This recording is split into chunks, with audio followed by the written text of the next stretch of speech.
My name is Fiona, and I am 33 years old. At our annual Christmas dinner, my grandmother handed my parents, my brother, and me each a check for $6 million. Everyone burst out laughing. My dad sneered, telling me it was fake and not to be an idiot. I watched my family tear their checks to shreds and toss them straight into the roaring fireplace. I quietly folded mine and tucked it away. The next morning at the bank, the branch manager's face went completely pale. He pulled me into his glass-walled office and whispered that we needed to talk. Before I reveal what happened next, let me know where you are watching from in the comments below.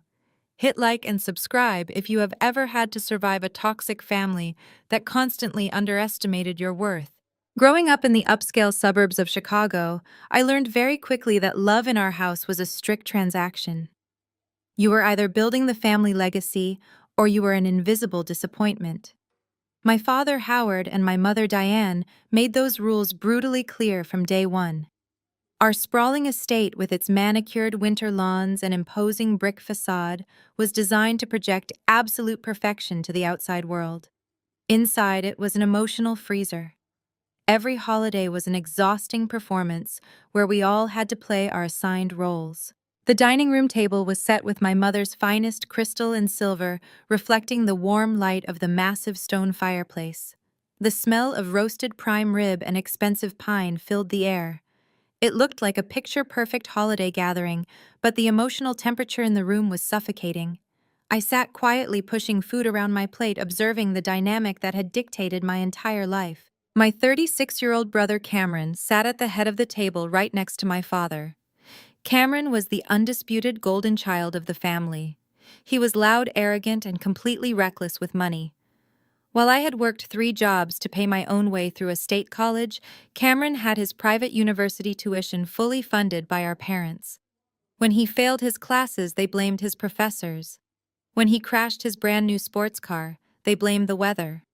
He had never faced a single consequence in his entire life. Currently, Cameron was dominating the conversation with his latest grand scheme. He leaned back in his heavy mahogany chair, swirling a glass of $200 Cabernet, and boasted about a new commercial real estate venture downtown.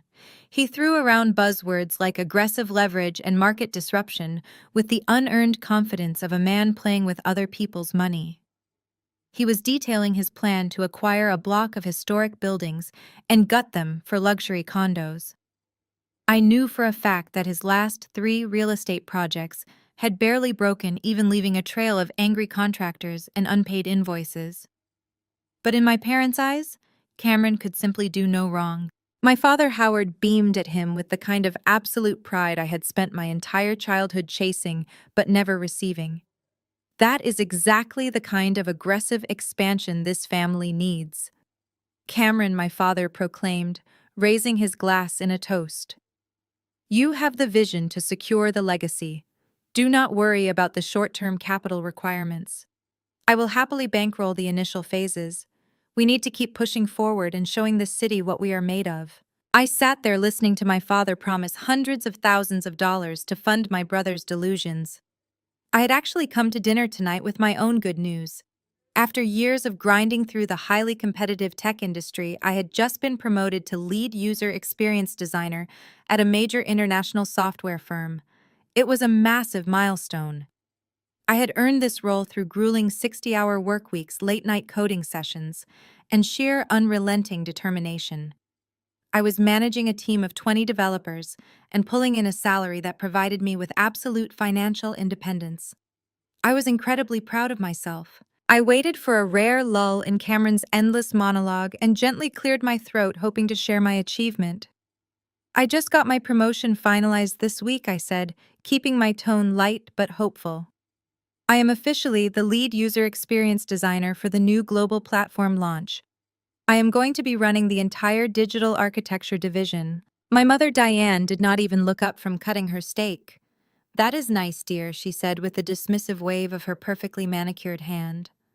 But drawing buttons on a computer screen is hardly the same as acquiring real estate. Cameron is building tangible assets.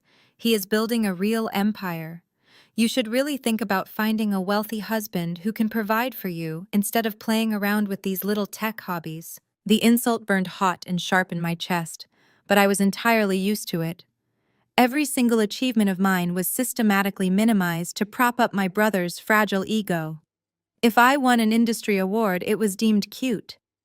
If Cameron successfully tied his own shoes without tripping, it was declared a stroke of absolute genius.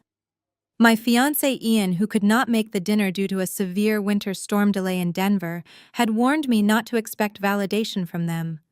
He always told me my worth was not determined by their inability to see it. He was a deeply supportive partner, and he was entirely right. But it still stung to sit at your own family table and feel completely invisible. I took a slow sip of water, refusing to let them see my frustration. I reminded myself that I did not need their money or their approval to survive. I had built my own life brick by brick. But the blatant disrespect still hung heavy in the air, settling over the table like toxic dust. Sitting at the far end of the long table was my grandmother Beatrice. She was 82 years old and wearing a simple pearl necklace over a sharp gray wool cardigan. My parents treated her like a senile burden, a nuisance they simply had to tolerate during the holidays for the sake of appearances. They constantly spoke over her, rolled their eyes when she told stories from her youth, and assumed her mind was completely gone. Because her physical movements had slowed, they wrongly concluded that her mental acuity had faded as well. They thought she was just a frail old woman slowly fading away into the background of their vibrant, successful lives. They were monumentally wrong. Beatrice had been completely silent throughout the entire meal. She sat with her back straight, watching the toxic dynamic play out with a piercing, calculating gaze that missed absolutely nothing. She had seen my father blindly hand over his wealth to a fool. She had seen my mother cruelly dismiss my hard-earned success. She had absorbed every ounce of arrogance radiating from Cameron. Suddenly, Beatrice picked up her heavy silver spoon and tapped it sharply against her crystal water glass. The sharp, ringing sound cut cleanly through Cameron's endless boasting about zoning laws and municipal permits. The entire table fell silent in shock. My grandmother rarely spoke up during these dinners, preferring to observe from the sidelines. My father looked profoundly annoyed by the sudden interruption. He let out a heavy, dramatic sigh, treating his own mother like a misbehaving toddler. "What is it, mother?" he asked, his tone dripping with condescension. "Do you need someone to help you find the bathroom again? Are you confused about what day it is?" Beatrice completely ignored his blatant disrespect. She sat up perfectly straight, her eyes clear, sharp, and intensely focused. She reached down into her structured leather handbag resting by her feet. We all watched in confused silence as she slowly pulled out 4 thick, sealed envelopes. The paper was premium heavy stock bearing the embossed logo of a highly exclusive private wealth management firm. She passed them silently down the heavy mahogany table. She handed one to my father, one to my mother, one to Cameron, and finally the last one to me. I held the crisp envelope in my hands, noting my name written across the front in her elegant, remarkably steady cursive handwriting. "I have been listening to you all talk about legacy and wealth and power all evening," Beatrice said, her voice remarkably steady, cold, and commanding. "I have listened to you boast about your investments. I have watched how you treat each other. I have decided it is time to distribute my liquid assets. I am not getting any younger, and I want to see exactly how you handle your inheritances while I am still here to witness it with my own 2 eyes." My brother snorted loudly, clearly amused by the idea of this frail old woman giving us anything of substantial value. He assumed she was handing out $50 savings bonds, or perhaps a few shares of ancient stock she had held onto for decades. He casually ripped open his envelope, tearing the heavy paper with careless force, expecting a minor holiday tip. I opened mine, carefully sliding my finger under the flap to preserve the envelope. Inside was a standard bank check, but the numbers printed across the center box made my breath catch violently in my throat. I blinked hard, sure my eyes were playing tricks on me in the dim lighting of the dining room. I read the zeros again, counting them one by one to make sure I was not hallucinating. It was a check made out directly to me for exactly $6 million. I looked up, my heart pounding wildly against my ribs. I glanced across the table. Cameron was staring at his piece of paper, his arrogant smirk frozen in place. My father had gone completely silent, his mouth slightly open as he processed the astronomical number printed before him. My mother simply stared at the check in her hands, looking as though the air had been entirely knocked out of her lungs. $6 million, each. $24 million sitting casually on the dining room table next to the cranberry sauce and the dinner rolls. The sheer magnitude of the wealth Beatrice had just casually dropped into our laps was paralyzing. No one spoke. The only sound in the massive room was the crackle and pop of the burning logs in the fireplace. We were all holding small pieces of paper that had the power to instantly change the trajectory of our entire lives. The heavy silence holding the room hostage shattered the moment Cameron threw his head back and let out a booming theatrical laugh. It was a harsh, grating sound that bounced off the vaulted ceiling and completely destroyed whatever fragile piece remained at the dinner table. He picked up the piece of paper, holding it between his thumb and index finger as if it were a dirty napkin. He waved the check in the air like a cheap novelty prop purchased from a joke shop. He was thoroughly amused by his own cruelty. "Oh, this is priceless," Cameron chuckled, his face turning red from his own perceived hilarity. He slapped his hand against the mahogany table, making the crystal wine glasses rattle. $6 million. Really, Grandma? I knew you were getting a little forgetful lately, but I did not realize you had completely lost your grip on reality. Did you print these out from the internet? Or did you find a magical checkbook in the attic? I sat frozen, watching the ugly scene unfold. The disrespect was so casual, so ingrained in his personality, that he did not even hesitate to humiliate an 82-year-old woman in front of her entire family. I looked over at Beatrice, expecting to see hurt or confusion in her eyes. Instead, she sat perfectly still, her expression an unreadable mask of cold composure. She did not flinch. She did not defend herself. She simply watched him with the quiet intensity of a predator studying its prey. My father Howard let out a heavy sigh, rubbing the bridge of his nose, as if dealing with us was the greatest burden a man could bear. He reached over and snatched the check from Cameron's hand, examining it for a brief second before tossing it back onto the table with absolute disgust. He shook his head and looked at my mother, communicating a silent shared agreement that Beatrice had finally crossed the line from elderly eccentricity into full-blown dementia. Howard turned his sharp gaze toward me, catching the look of shock on my face. He pointed a thick finger in my direction, his voice dripping with his usual condescension. "Wipe that look off your face, Fiona," he snapped. "It is fake. Do not be an idiot. Your grandmother does not even know what year it is, let alone have $24 million sitting in a checking account. She has been living off my generosity for the last decade. This is just another one of her confused episodes. Do not humor her by pretending it is real." The sheer audacity of his statement made my blood boil. Beatrice had never lived off my father's generosity. She owned her own modest home on the other side of the city and lived quietly on her own terms. But in Howard's mind, anyone who did not actively generate massive corporate wealth was essentially a dependent. He had always viewed his own mother as a financial and social liability. Cameron leaned back in his chair, clearly feeling empowered by our father's validation. He picked up his check again, this time with a dangerous gleam in his eye. "You know what we do with fake money?" he asked, looking around the table like a ringmaster demanding the attention of his audience. "We get rid of it before it clutters up the house." To prove his point, Cameron dramatically gripped the edges of the heavy paper. With a loud, exaggerated tearing sound, he ripped the $6 million check right down the middle. He held up the two halves, making sure everyone was watching him. Then he placed them together and tore them again. He reduced the crisp document into useless, jagged quarters. He stood up from the table, his chair scraping loudly against the hardwood floor, and walked over to the massive stone fireplace. The fire was roaring, sending waves of heat into the dining room. Cameron stood before the flames, his silhouette casting a long, dark shadow over the holiday decorations. He tossed the torn scraps of paper directly into the fire. We all watched as the edges curled, blackened, and burst into bright orange flames. Within seconds, the check was reduced to nothing but gray ash floating up the chimney. Cameron dusted his hands together with a satisfied smirk, as if he had just performed a great public service.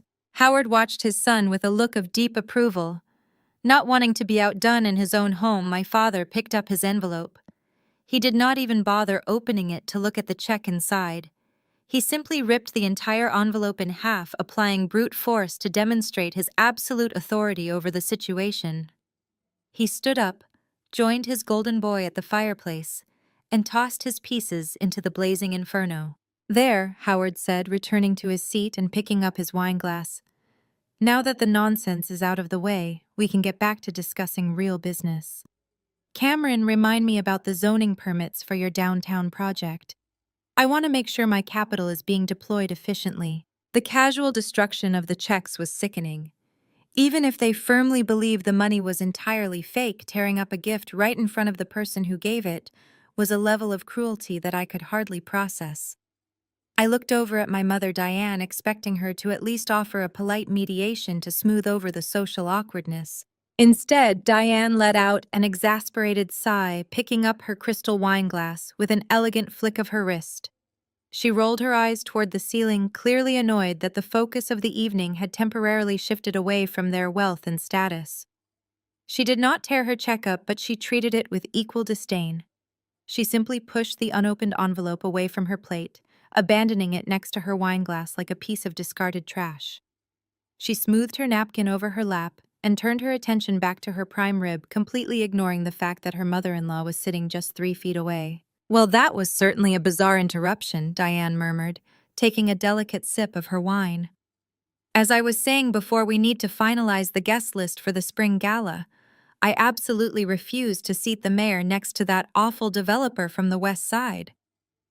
The conversation instantly shifted back to their shallow, high society concerns. It was as if the incident with Beatrice had never happened. They had collectively decided to erase her from the narrative of the evening. I sat there gripping my own envelope, my knuckles turning white. The anger inside me was a living, breathing thing, threatening to spill over. I wanted to scream at them. I wanted to flip the table and demand they show a shred of human decency to my grandmother. But years of surviving in this house had taught me that reacting emotionally only gave them ammunition. If I raised my voice, my father would call me hysterical. If I defended Beatrice, my mother would accuse me of being overly dramatic. They would use my empathy as proof that I was weak and unsuited for their cutthroat world. Cameron noticed me staring at the envelope in my hands. He nudged my father and pointed at me, laughing under his breath. "Look at her, Dad. She is still holding on to it. I think the little designer actually believes she just became a millionaire." Howard let out a short, dismissive scoff. "Fiona, put that garbage away. You are embarrassing yourself. If you want to make real money, you need to stop playing on your computer and learn how the real world works. You are 33 years old. It is time to stop believing in fairy tales." Diane chimed in, her voice dripping with artificial pity. "Just let her keep it, Howard. It is probably the closest she will ever get to seeing a $6 million check. It makes a nice souvenir for her little apartment." Their relentless mockery echoed in my ears, but I forced myself to remain completely still. I looked at Beatrice again. Her eyes met mine down the length of the long table. There was no sadness in her gaze. Instead, there was a silent, commanding intensity, a look that told me to hold my ground. I did not believe for a single second that the check was real. I knew Beatrice lived a modest life, and the idea of her possessing $24 million was logically impossible. But the reality of the money was entirely irrelevant to me in that moment. What mattered was dignity. What mattered was refusing to participate in their grotesque display of arrogance. "I will not throw it in the fire," I said, my voice low, but perfectly steady. Cameron rolled his eyes, pouring himself another glass of wine. "Suit yourself, loser, but do not try to cash it at your local credit union. They might lock you up for fraud." I ignored his taunt. I slowly folded the crisp paper, ensuring the edges met perfectly. I opened my leather purse resting on the chair beside me and slipped the check safely into the interior zip pocket. I zipped it shut with a definitive click. I did this not out of any delusional hope of sudden immense wealth, but out of basic human respect for my grandmother.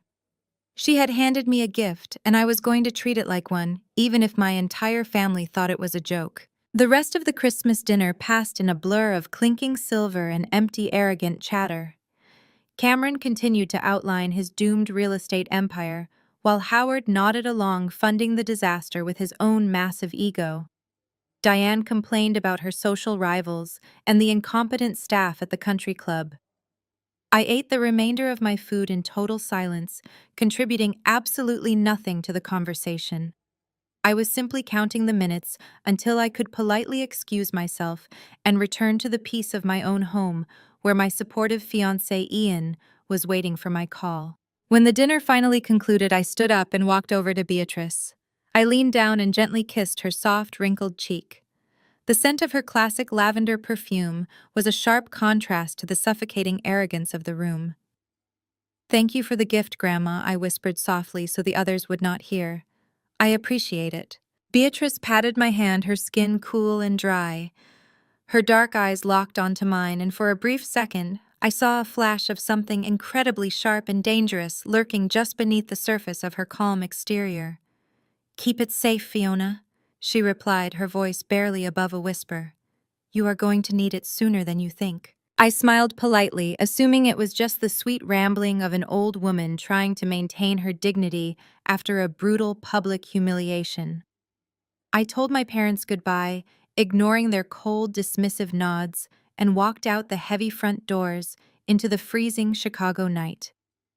The bitter wind whipped around me, pulling the heat from my skin, but it felt infinitely better than the toxic atmosphere inside that house. I got into my car, turning the heater on high, and drove back to the city, my purse resting on the passenger seat beside me. I had completely forgotten about the folded piece of paper inside. It convinced the night was just another painful chapter in my family's long history of cruelty. I had absolutely no idea that the piece of paper in my purse was a loaded weapon waiting to be fired. The morning light filtering through my apartment windows was a harsh, icy gray. I woke up to the sound of my alarm buzzing, pulling me out of a restless sleep filled with disjointed dreams about burning paper and my brother's mocking laughter. The events of Christmas dinner still sat heavy in my chest, a toxic reminder of why I usually limited my visits home. I walked into the kitchen and poured myself a cup of black coffee, trying to shake the residual tension. Ian, my fiancé, had texted me late last night after his flight finally landed in Denver. He called me shortly after I woke up, his voice warm and grounding. I told him exactly what had happened at the dinner table. I described the arrogance, the casual cruelty, and the bizarre, dramatic tearing of the checks. Ian listened patiently, never interrupting. When I finished, he let out a heavy breath, expressing his utter disbelief at their behavior. He told me I was incredibly strong for maintaining my composure and reminded me that we had our own life to focus on. A life built on mutual respect and actual achievements. I agreed with him wholeheartedly. But as we hung up, my eyes drifted to my leather purse sitting on the kitchen counter. The folded piece of paper was still inside the zip pocket. I knew it was a fake. It had to be.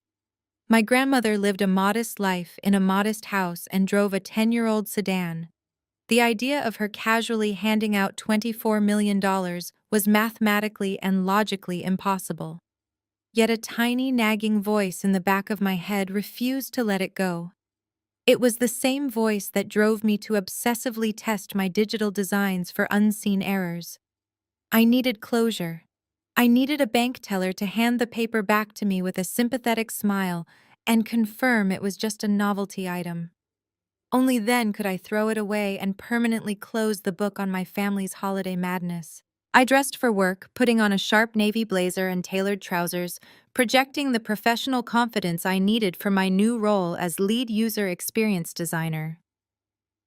I grabbed my purse and headed out into the freezing Chicago morning. My office was located downtown, but I decided to stop at my local bank branch on the way. It was a Tuesday, and the bank had just opened its doors. The interior was quiet, smelling faintly of industrial cleaner and stale coffee. I walked up to the counter where a young teller with a cheerful name tag reading Sarah greeted me. She asked how she could help me today. I pulled the folded check from my purse and smoothed out the crease down the middle. I slid it across the polished marble counter. "I would like to deposit this," I said, keeping my voice entirely casual. "I am fairly certain it is a joke gift from a relative, but I just wanted to verify it before I throw it away." Sarah smiled politely and picked up the piece of heavy paper. She did not even look at the numbers at first, simply flipping it over to check for my endorsement. "Please sign the back," she requested, sliding a pen across the counter. I signed my name, feeling slightly foolish for taking up her time. I handed it back. Sarah took the check and glanced down at the front to key the amount into her computer. I watched the exact moment her brain processed the number written in my grandmother's steady cursive. Her fingers froze, hovering over the keyboard. Her polite customer service smile vanished instantly, replaced by a look of sheer, unadulterated shock. She blinked hard, bringing the check closer to her face as if inspecting the watermarks. Her eyes darted from the paper to the computer screen, and then back to the paper. "Is there a problem?" I asked, preparing to laugh it off and take the fake check back. Sarah did not answer me. Her breathing had become noticeably shallow. She picked up a small scanning device and ran the check through the machine. The scanner whirred, pulling the heavy stock paper through its rollers. A loud automated beep echoed from her terminal. The screen flashed a solid, bright red color. Sarah gasped softly and hit a button on her keyboard, causing her entire monitor to lock immediately. "Ma'am, I am going to need you to wait right here," Sarah stammered, her voice trembling. She did not make eye contact with me. She turned around and practically jogged toward the back offices, clutching the piece of paper to her chest like it was a live explosive. I stood at the counter, feeling a sudden spike of anxiety. My brother Cameron had joked that the bank might arrest me for fraud if I tried to cash it. For a terrifying second, I wondered if my family had set me up. What if this was some elaborate, cruel prank designed to get me in legal trouble? My heart began to hammer against my ribs. I looked around the quiet lobby, half expecting security guards to come marching toward me. Instead, the heavy wooden door of the back office opened, and the branch manager stepped out. I recognized him from previous visits to set up my business accounts. His name was Mr. Harrison. He was a seasoned banker in his late 50s, usually exuding an air of bored professional calm. Today, however, Mr. Harrison looked completely different. He was holding my grandmother's check, and his face was entirely pale. He walked toward my teller station with quick, urgent strides, completely ignoring the other customers in the lobby. "Miss Fiona," he said, his voice tight with suppressed tension, "could you please step into my office right now?" It was not a request. He gestured toward a large glass-walled office at the corner of the building. I nodded, swallowing hard, and followed him.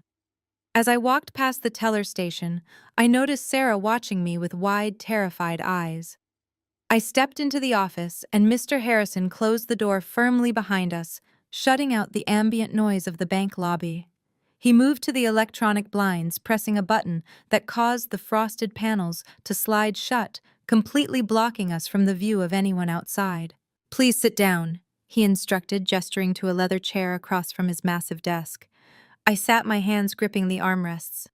"Look, I know it is a fake," I started, rushing to explain myself. "My grandmother gave it to me at Christmas dinner. My whole family thought it was a joke. I just wanted to confirm it before I threw it away. I swear I am not trying to commit fraud." Mr. Harrison held up his hand, stopping my frantic explanation. He sat down heavily in his chair, placing the check carefully on the pristine surface of his desk. He stared at it for a long moment before finally looking up at me. He leaned across the desk, closing the distance between us, and lowered his voice to a hushed, urgent whisper. "Mom, we need to talk," he said. I braced myself for a lecture on bank policy or a threat to call the police. I took a deep breath, ready to defend myself. "This check is not a fake," he whispered. His eyes locked onto mine. I stared at him, my brain completely rejecting the words he had just spoken. "Excuse me," I asked, sure I had misheard him. Mr. Harrison picked up a secure tablet from his desk. He tapped the screen several times, pulling up a highly restricted banking interface that I had never seen before. When Sarah scanned the routing numbers on this document, it triggered an automatic security lockdown on her terminal. He explained, his voice still incredibly low. That happens when a branch-level employee attempts to process a transaction linked to a Tier 1 private wealth management account. I do not understand what that means, I replied, my voice shaking. It means, he continued, tapping the screen again, that this check is drawn from an account so exclusive and so heavily fortified that my local tellers do not even have the security clearance to view the balance. I had to use my executive override to contact the Central Wealth Management Division in New York directly to verify the routing numbers and the signature. He turned the tablet slightly so I could see the screen. It was displaying a secure communication log with a high-level banking executive. I just got off the phone with their lead verification officer, Mr. Harrison said, taking a deep breath. They confirmed the account belongs to Beatrice. They verified the signature matches her authorized biometric records, and they confirmed the funds. He paused, looking at me with an expression of pure, unadulterated awe. The funds are there, Fiona. Every single cent. The check is completely real. The air vanished from the room. My ears began to ring with a high-pitched whine. I gripped the leather armrests of the chair so hard my fingers ached. I tried to speak, but my throat was completely dry.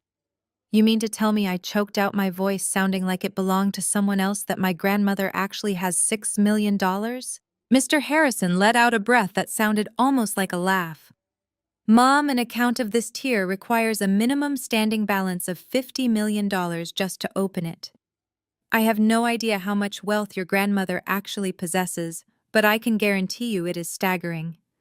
And right now I have direct authorization from New York to clear this transaction immediately. He typed a final sequence of numbers into his secure tablet. He hit the enter button with a definitive click. I watched his screen load. A bright green confirmation banner appeared across the interface. Mr. Harrison looked up at me, the color slowly returning to his face. The funds have officially cleared, he announced, his voice returning to a normal volume. The money has been transferred entirely into your primary account.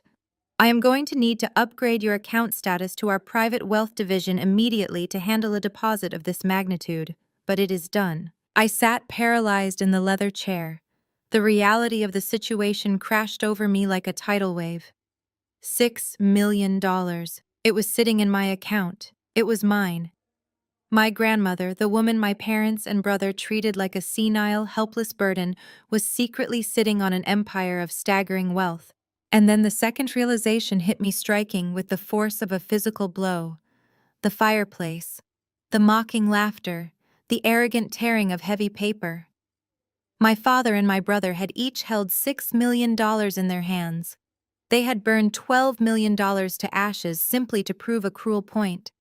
My mother had abandoned her $6 million next to a wine glass out of sheer spite. They had literally destroyed their own salvation out of pure, unadulterated arrogance. I was the only one who had kept the check. I was the only one who had shown Beatrice an ounce of basic respect. And because of that, I had just walked into a bank branch on a freezing Tuesday morning and walked out a multimillionaire. The loaded weapon in my purse had just been fired, and it was going to change absolutely everything.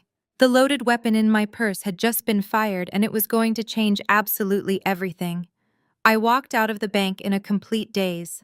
The bitter Chicago wind hit my face, but I barely felt the cold. I drove straight home and sat on my sofa staring at my updated banking app. The numbers on the screen were indisputable: $6 million. I spent the next 3 days in a state of suspended animation. I went to work, I talked to Ian, and I kept the monumental secret locked tightly inside my chest. Ian noticed my distraction, but he simply held me close, assuring me that whatever was going on, we would handle it together. I did not call my parents to brag. I did not call my brother to gloat. I simply waited in the quiet sanctuary of my apartment to see what would happen next. The answer came exactly 3 days after our disastrous Christmas dinner. It was early Thursday morning when my phone buzzed on the nightstand. The caller ID flashed with my father's name. Howard rarely called me directly unless he needed to issue a command or express a disappointment. I answered with a knot of anxiety tightening in my stomach. "Your grandmother died last night," Howard stated. His voice was entirely flat, devoid of any recognizable human emotion. "She passed away in her sleep. The housekeeper found her this morning. We are hosting the funeral arrangements at the house today. Be here by noon. Do not wear that cheap gray coat you wore at Thanksgiving." He hung up before I could even process the words. Beatrice was gone. The shock hit me with a delayed physical force. My grandmother, the woman who had just silently handed out $24 million and watched her family burn it to ashes, had passed away peacefully in her sleep. A profound wave of genuine grief washed over me. She had been the only person in that family who possessed an ounce of integrity. I sat on the edge of my bed and let the tears fall, grieving the fierce, quiet woman who had used her final days to teach us all a lesson. When I arrived at my parents' estate at exactly noon, the atmosphere was sickening. The driveway was already packed with luxury vehicles belonging to event coordinators and catering companies. There was no quiet mourning. There were no hushed tones of respectful remembrance. There were no framed photos of Beatrice celebrating her long and vibrant life. Instead, the house buzzed with the frenetic energy of a high society event planner preparing for a major gala. My mother Diane was standing in the grand foyer barking orders at a team of florists. She was already dressed in a tailored black designer dress that looked like it belonged on a fashion runway rather than at a memorial service. "I said white lilies," Diane snapped, pointing a manicured finger at a terrified florist holding a massive arrangement. "These have a yellow undertone. They will clash horribly with the upholstery at the country club reception. Fix it immediately. The mayor is attending, and I will not have this family looking like we purchase our floral arrangements from a discount grocery store." She spotted me walking through the front door and let out a dramatic sigh as if my mere presence was an unbearable inconvenience. "Fiona, finally," she huffed, adjusting a diamond brooch on her collar. "Go to the dining room and help the caterers sort out the seating chart. I have placed the city council members at table 4, but I need to make sure they are seated next to the zoning commissioner. This funeral is the perfect opportunity to push through Cameron's permits while everyone is feeling sympathetic. Do not mess up the name cards like you did at the charity dinner last year." The sheer hypocrisy made my stomach turn. Beatrice had not even been gone for 24 hours, and Diane was already weaponizing her death for political and social leverage. My mother was treating the funeral like an exclusive networking event. She was compiling a guest list designed to maximize her social standing, ensuring that the wealthiest and most influential members of the Chicago elite would witness her performative grief. I walked past her without saying a word. The house was filled with strangers coordinating an extravagant spectacle for a woman they did not know and frankly did not care about. Beatrice had despised these types of flashy displays. She had lived a quiet life, preferring the company of a good book and a cup of tea over a room full of arrogant socialites trying to outdress one another. But Diane was determined to wring every drop of social currency out of her mother-in-law's, turning a moment of grief into a highly calculated networking event. I made my way down the long hallway toward the dining room, but stopped when I heard voices coming from my father's private study. The heavy oak door was left slightly ajar. I stood in the shadows of the corridor holding my breath and listened. Cameron was pacing frantically back and forth across the Persian rug.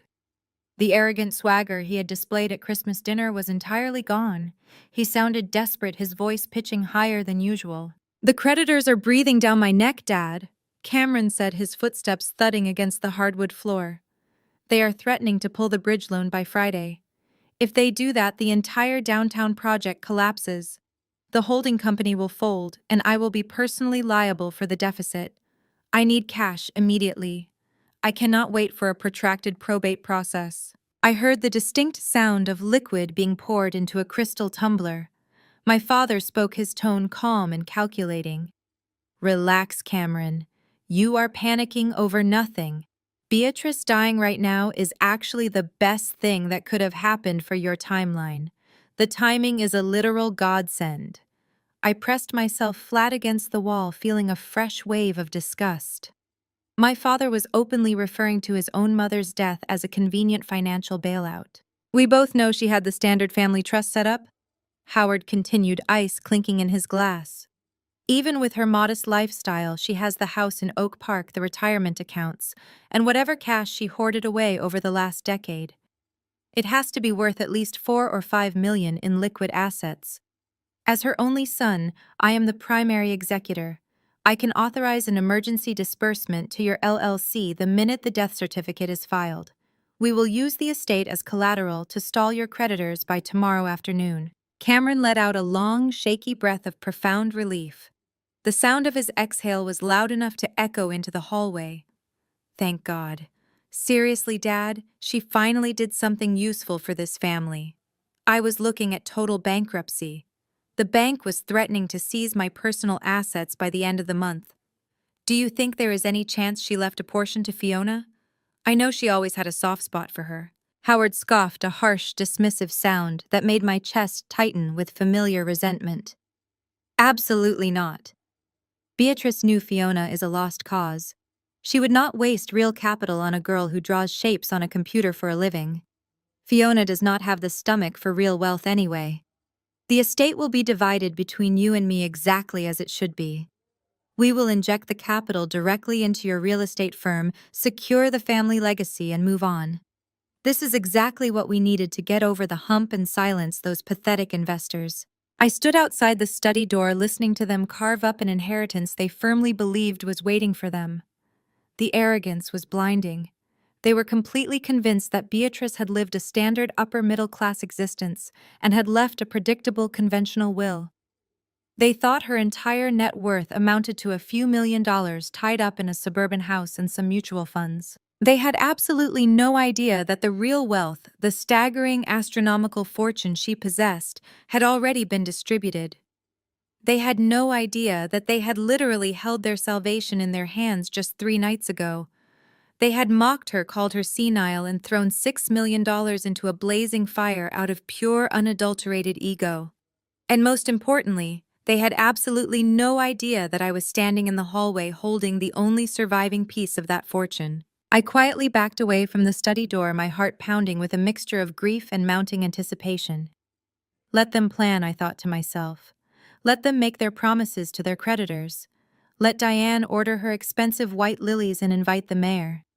Let them put on their grotesque theatrical display of mourning for the entire city to see. They were building a house of cards on a foundation of pure greed.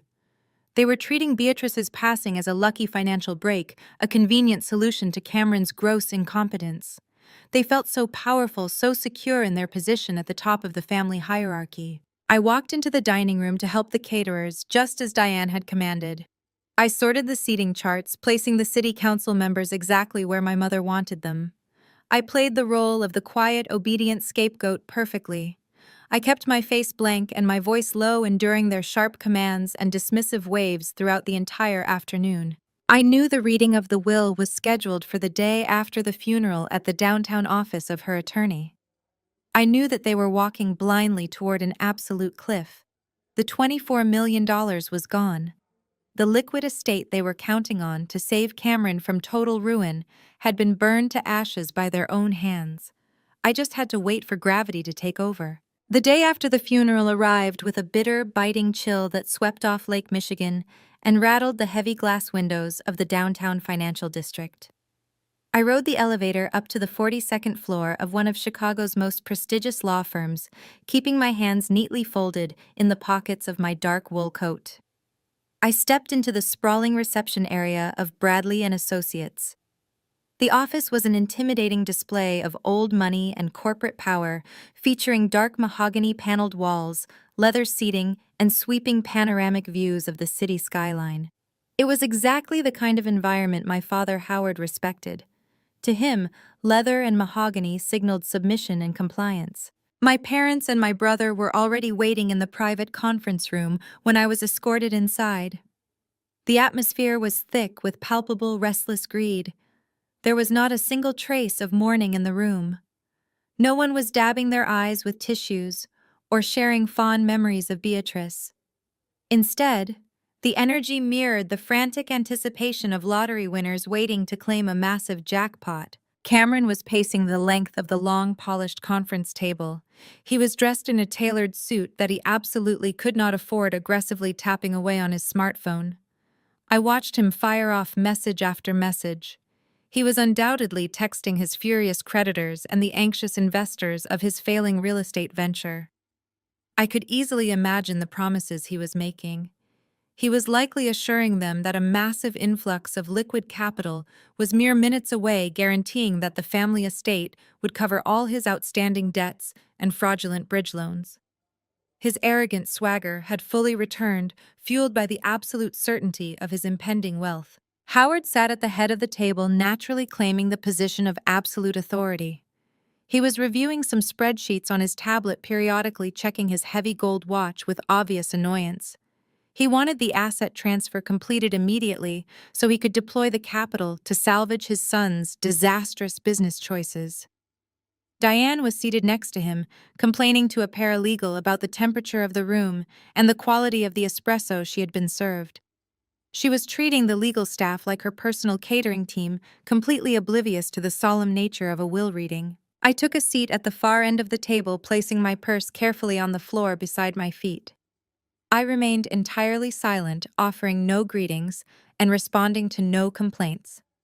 I simply watched the three of them operate in their bubble of supreme entitlement. They were so spectacularly confident. They had already spent the money in their minds. The heavy door to the conference room opened and Bradley walked in. He was a sharp, no-nonsense estate attorney in his late 60s. He had represented Beatrice for over 2 decades. He wore a crisp gray suit and carried a single, surprisingly thin manila folder. Bradley possessed a cold, calculating intelligence. He knew my grandmother perfectly, and more importantly, he understood exactly how toxic my father and brother were. He did not offer any fake pleasantries or empty condolences as he took his seat at the opposite end of the table. "Let us get straight to business, Bradley," Howard commanded, leaning forward and folding his hands on the polished wood. "We have a lot of moving parts to manage today. Cameron has a major commercial acquisition downtown that requires immediate capitalization. I need the liquid assets transferred to my primary holding accounts by the end of business today so I can authorize the disbursements. Skip the formalities and just give us the final numbers." Bradley did not flinch at my father's demanding tone. He calmly adjusted his silver-framed glasses and opened the thin manila folder. He looked at Howard with a completely blank expression, devoid of any professional deference. Howard frowned, looking at the single piece of paper resting inside the folder. "Is that the summary? Where is the rest of the documentation?" "My mother's estate should require a comprehensive portfolio. She owned the Oak Park property, the retirement accounts, and the mutual funds. I need the full itemized ledger." "There is no itemized ledger for liquid assets," Howard Bradley replied, his voice smooth and incredibly dry. "Your mother updated her last will and testament precisely 5 days before her passing. She simplified her estate considerably. I will now read the final directive regarding her liquid capital." Cameron stopped pacing and leaned against the glass wall, crossing his arms with a smug, triumphant smile. He was ready for his bailout. Diane paused her complaints and leaned in, eager to hear the exact dollar amount that would elevate her social standing. Bradley cleared his throat and looked directly at my father. He read the exceptionally brief document aloud, ensuring every single syllable carried its full weight. "To my son, daughter-in-law, and grandchildren, I distributed the entirety of my liquid estate to you on Christmas Day. Whatever you chose to do with your inheritance is your own burden to bear." Bradley closed the manila folder with a soft, definitive snap. He folded his hands precisely over the closed file. "That concludes the reading of the liquid estate distribution," he announced. For 10 agonizing seconds, the room went completely dead. The silence was absolute, heavy, and suffocating. The words hung in the air, floating above the mahogany table like a toxic gas. The gears in their heads were grinding desperately, trying to process the information. "What the hell does that mean?" Cameron barked, pushing himself off the glass wall. His arrogant smile had vanished, replaced by a deep, angry confusion. "Distributed on Christmas Day. She gave us fake checks on Christmas Day. It was a senile joke. Stop playing games and read the actual numbers. Bradley looked at Cameron with an expression of pure icy pity.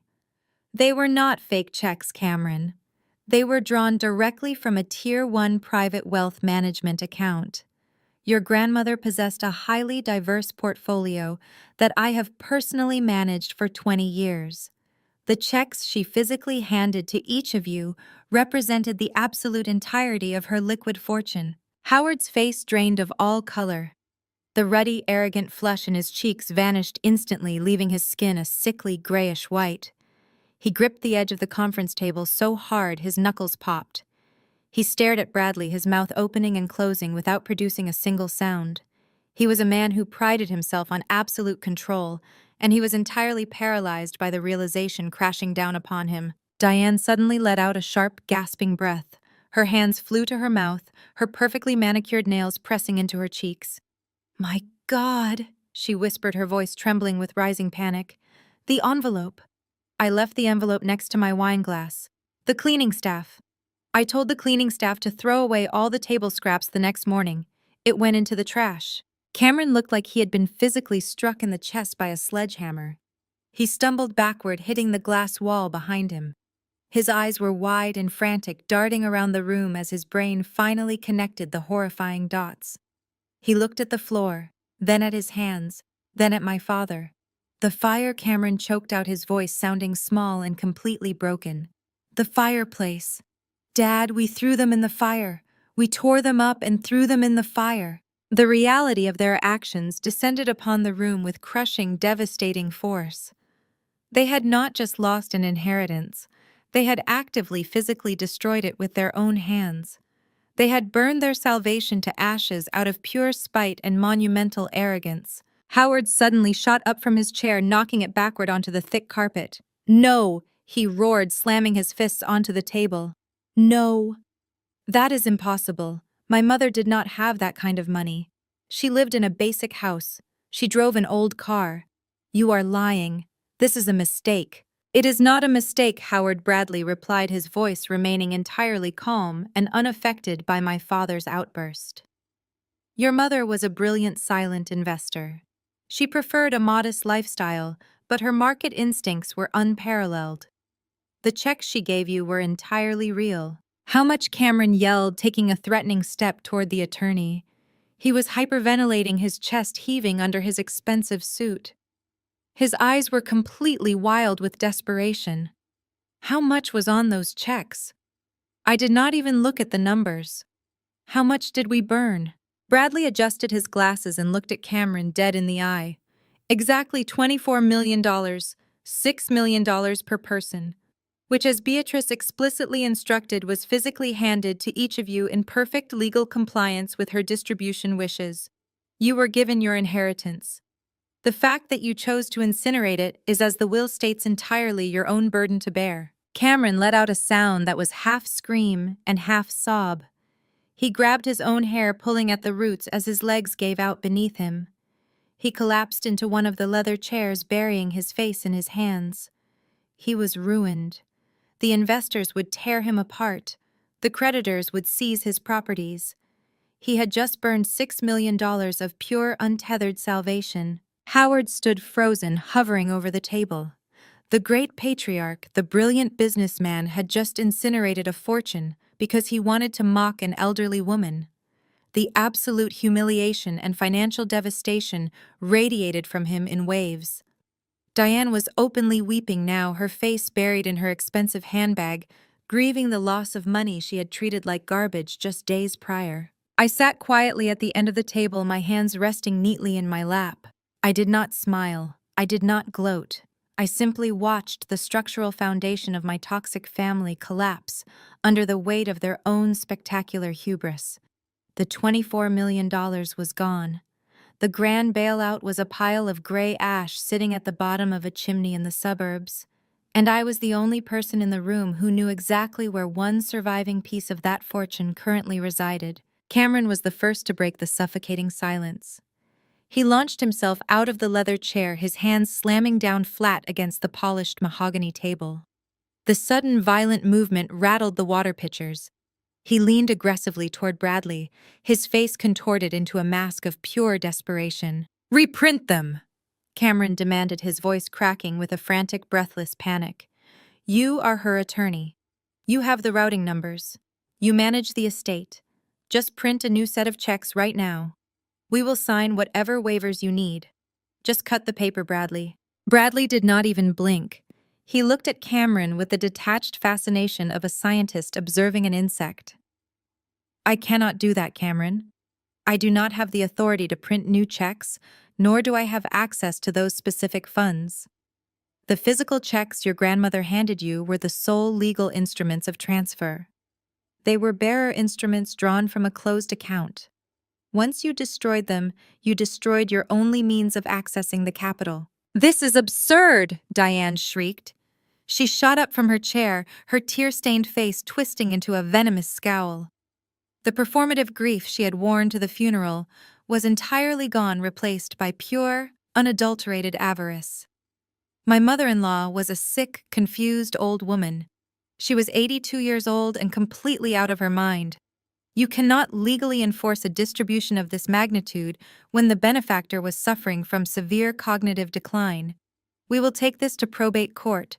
We will have the entire distribution annulled based on mental incompetence. You are committing malpractice by even entertaining this." Bradley did not raise his voice. He simply reached into his remarkably thin manila folder and pulled out 3 stapled packets of paper. He slid them smoothly across the long table, stopping exactly in front of my father. "I anticipated this exact reaction," Diane Bradley stated, his tone devoid of any sympathy. "And more importantly, Beatrice anticipated it. She knew you would immediately attempt to declare her incompetent the moment her financial decisions did not favor you. Please review those documents, Howard." My father picked up the packets with trembling hands. His eyes darted back and forth across the pages. "Those are 3 independent psychiatric evaluations," Bradley explained, leaning back in his chair and steepling his fingers. "They were conducted on December 18th, 19th, and 20th. 3 different board-certified specialists, completely unaffiliated with one another, spent several hours examining your mother. They administered rigorous cognitive testing. All 3 doctors signed sworn affidavits declaring that Beatrice possessed a level of mental acuity sharper than most people half her age. She was legally, medically, and unequivocally of sound mind. Any judge in the state of Illinois will laugh you out of the courtroom if you attempt to challenge her competency." Howard dropped the papers onto the table as if they had burned his fingers. The fight completely drained out of him. The patriarch of the family, the man who controlled every narrative and dictated every financial move, was entirely paralyzed by the brilliance of his own mother's trap. Cameron, however, refused to accept defeat. His breathing was ragged, his chest heaving under his tailored suit. The arrogant real estate developer was disintegrating before my eyes, reduced to a terrified man facing absolute financial ruin. "Then, where is the money?" Cameron shouted, pointing a shaking finger at the empty space in front of Bradley. "If the checks are gone, the money from her account did not just vanish into thin air. It has to sit somewhere.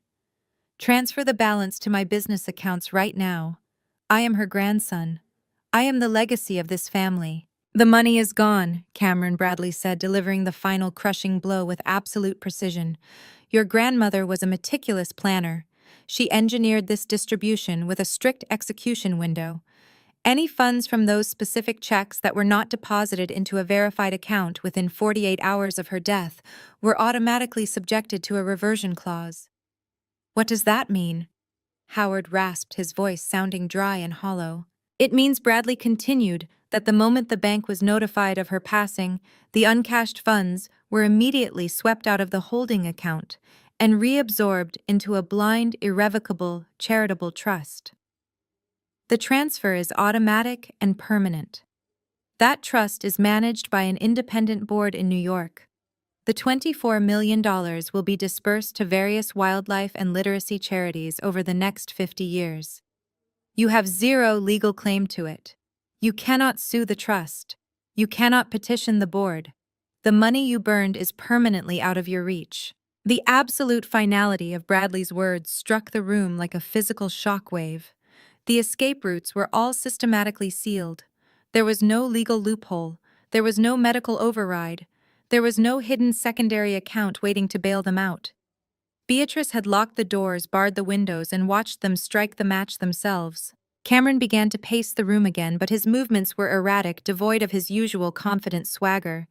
He gripped his head, his fingers pulling violently at his own hair. He was muttering to himself a frantic stream of numbers and names. I could hear him whispering about his creditors, the massive bridge loans, the foreign investors who were expecting a return by the end of the month. He had leveraged everything he owned against the promise of this inheritance. His entire life was built on a foundation of debt, and the only asset that could have saved him was currently sitting as gray ash at the bottom of his parents' fireplace. "I am going to lose everything!" Cameron gasped, his back hitting the glass wall of the conference room. "The investors are going to seize the downtown properties. They will take my house. They will liquidate my personal accounts. I am completely bankrupt." Howard sat frozen, staring blankly at the mahogany grain of the table. He had secretly funneled his own retirement funds into Cameron's failing business, risking his own financial security to prop up his golden boy. He had taken out secret secondary mortgages on the family estate just to keep Cameron afloat, entirely confident that Beatrice's millions would replenish his accounts. He was drowning right alongside his son. Diane buried her face in her hands, her shoulders shaking with silent, wretched sobs. She was not crying for Beatrice. She was not crying for the loss of a loved one. She was mourning the loss of her social status. She was grieving the country club memberships, the luxury vacations, the designer clothes that would soon evaporate when the creditors came to collect on Howard's secret debts. I remained perfectly still at the far end of the table. I kept my breathing slow and measured, maintaining an expression of calm neutrality. I was watching a masterclass in karmic justice unfold in real time. For 33 years, I had been the family scapegoat. I had been dismissed, mocked, and financially cut off because I chose to build a quiet, honest career rather than participate in their toxic, high-stakes charades. Now the architects of my misery were burying themselves in their own greed. Cameron stopped pacing. He stood frozen near the window, his chest rising and falling heavily. He stared at the floor, his mind desperately spinning for a way out, any possible lifeline to drag himself out of the financial grave he had dug.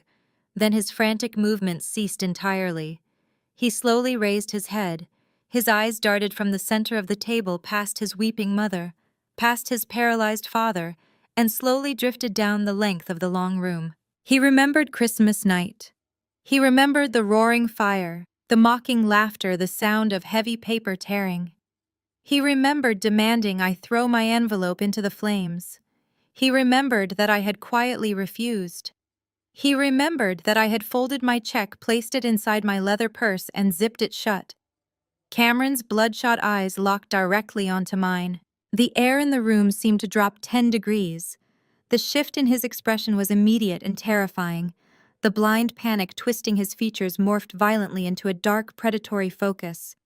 He was no longer looking at his sister. He was looking at a walking, breathing bank vault. Howard, sensing the sudden change in the atmosphere, slowly lifted his head. He followed the trajectory of Cameron's gaze, his eyes tracking down the table until they rested on me. The realization hit him a second later. The patriarch's posture instantly straightened, the fog of defeat clearing from his eyes as a desperate, calculating light ignited within them. Diane lowered her hands from her tear-streaked face. She sniffled, wiping her ruined makeup, and turned her head to follow her husband's stare. All 3 sets of eyes were now fixated entirely on me. The silence stretched thick and dangerous. Nobody breathed. Nobody moved. They were mentally rewinding the events of that holiday dinner, confirming the singular, undeniable truth that was currently staring them in the face. I was the only person who had treated Beatrice with respect. I was the only person who had walked out of that house with an intact piece of paper. I did not shrink under their collective stare. I sat with my back perfectly straight, my hands resting neatly in my lap.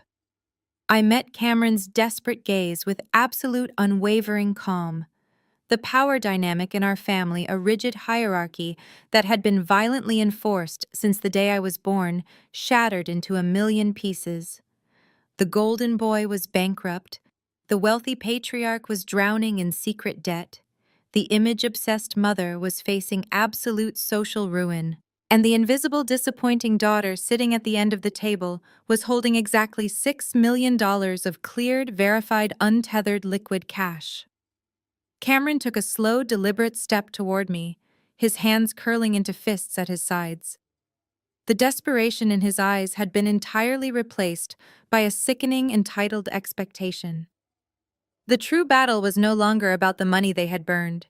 It was about the money they were now absolutely certain belonged to them. The frantic knocking started at exactly 6:30 the following evening. I was sitting at my kitchen island entering the final code blocks for a major user interface update while my fiancé Ian was cooking dinner. The heavy pounding against the apartment door was erratic and aggressive. We did not have a doorman in our building, and whoever was outside had simply bypassed the buzzer system by slipping in behind another tenant. I shared a look with Ian. He slowly wiped his hands on a dish towel, his jaw tightening. I pulled up the security camera feed on my phone. Standing in the hallway, glaring directly into the lens were my parents, Howard and Diane. "Let them in," I told Ian, my voice steady. "It is better to get this over with now."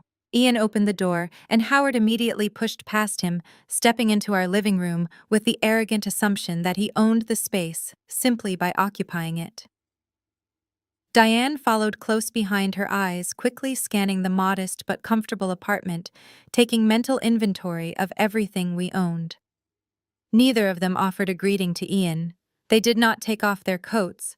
They marched straight toward the kitchen island where I was sitting. Howard did not waste a single second on pleasantries. He slammed a heavy leather folder onto the counter right next to my laptop. The thud made my coffee cup rattle.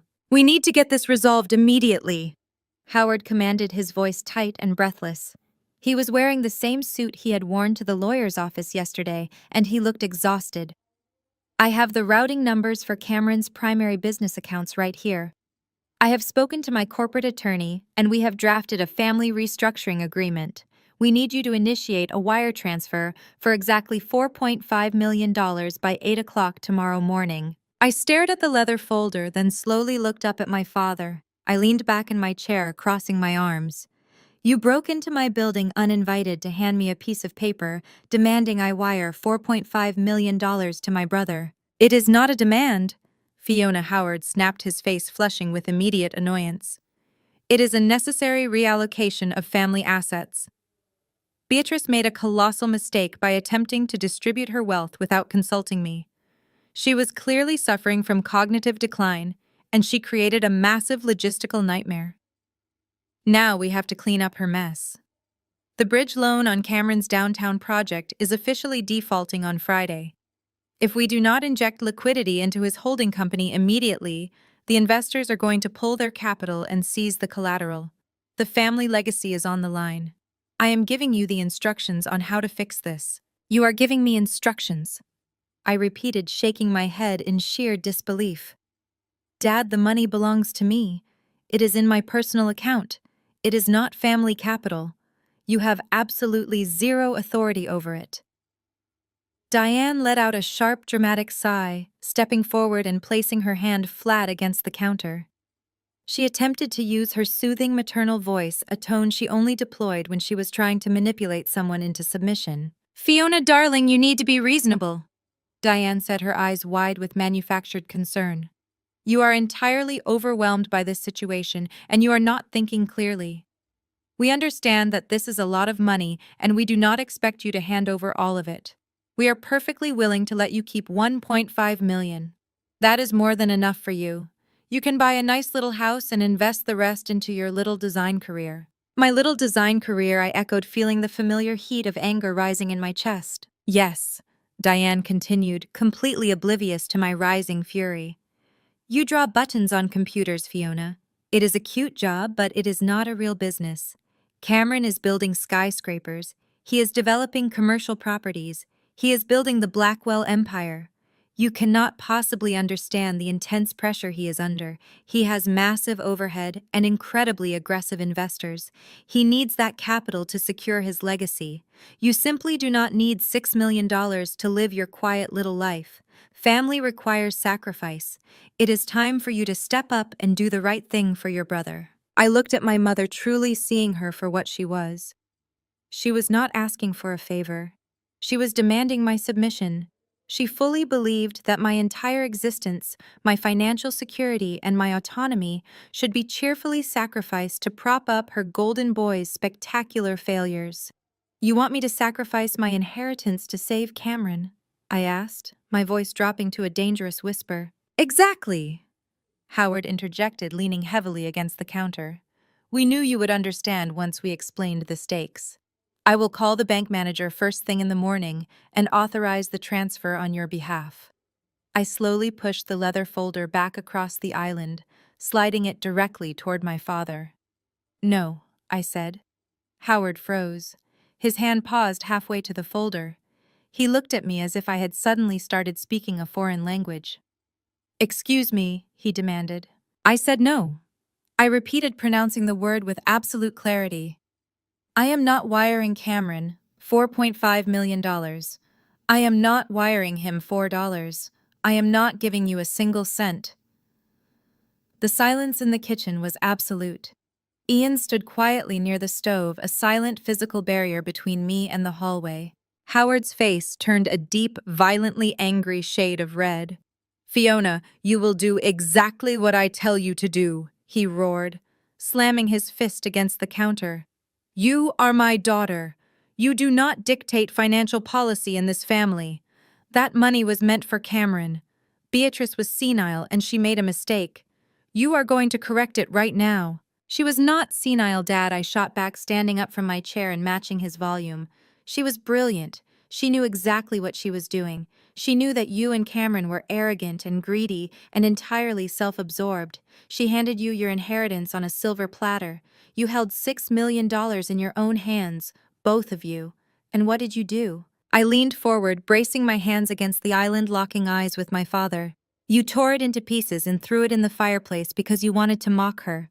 You burned your own money to ashes because your ego was too massive to accept a gift from a woman you thought was beneath you.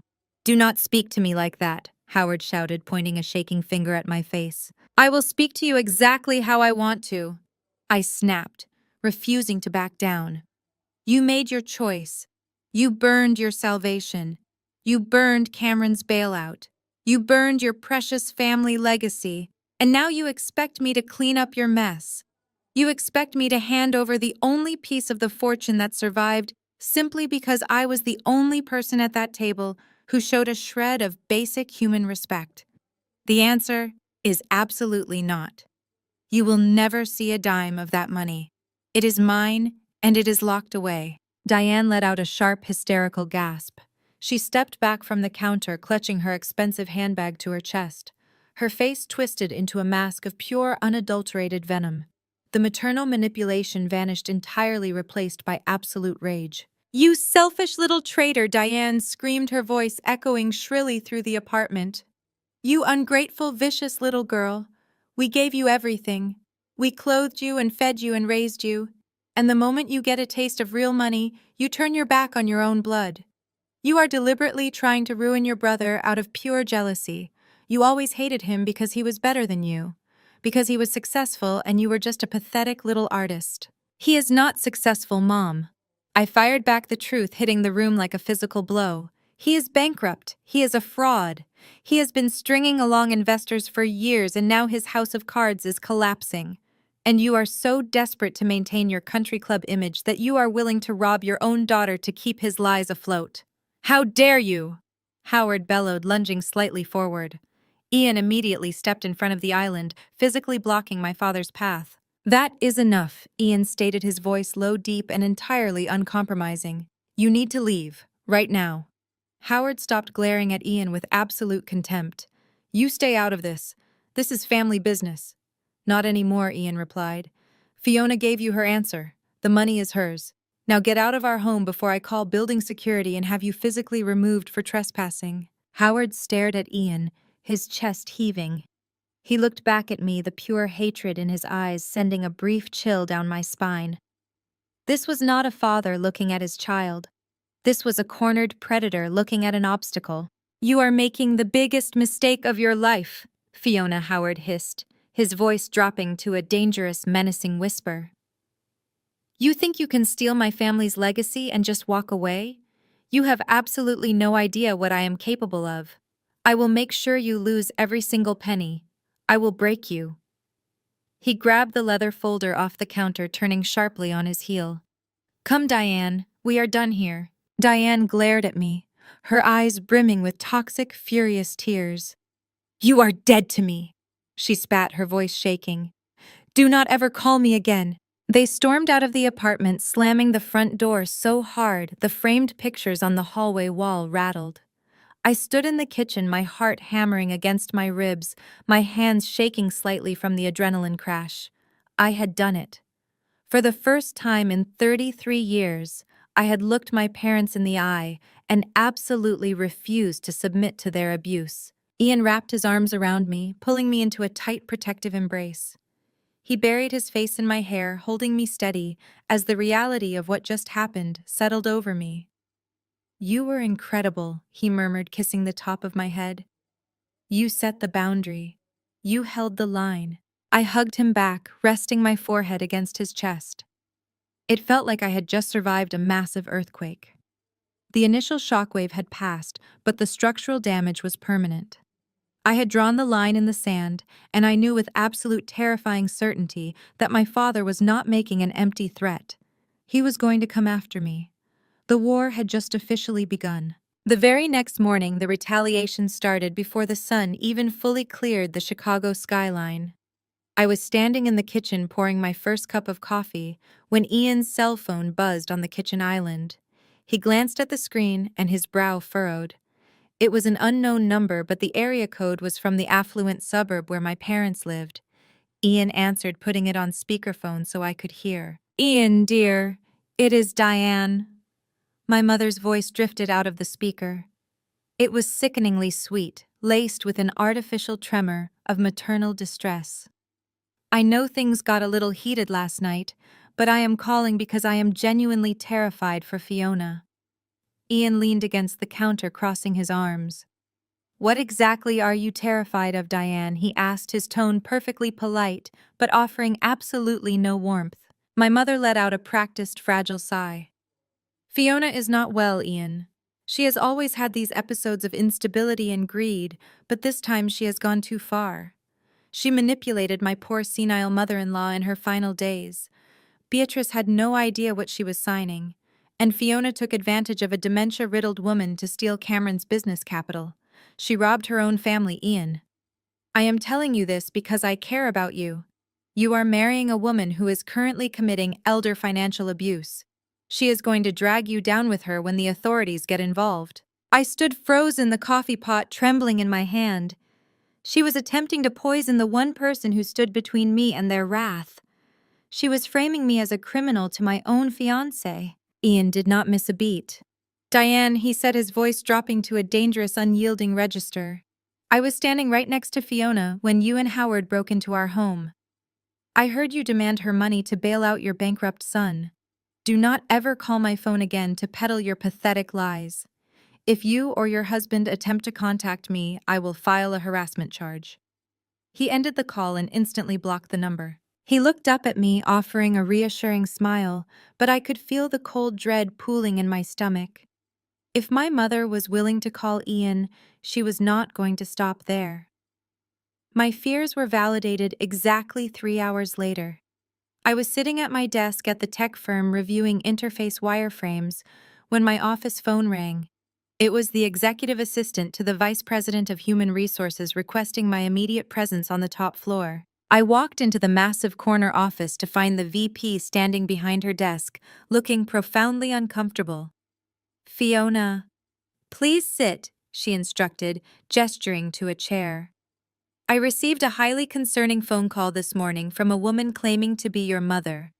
She stated that you are currently the subject of an active criminal investigation for grand larceny and elder fraud. She claimed you stole $24 million from a compromised elderly relative. The sheer audacity of Diane's campaign hit me like a physical blow. She was actively trying to destroy my career. She was trying to strip away the independent life I had built so I would have no choice but to crawl back to them. I took a deep breath, forcing my hands to remain still on my lap. I looked my VP directly in the eye. "My mother is lying," I stated with absolute clarity. "My grandmother recently passed away and legally bequeathed her estate to me. My family is attempting to contest the distribution because my brother is facing bankruptcy.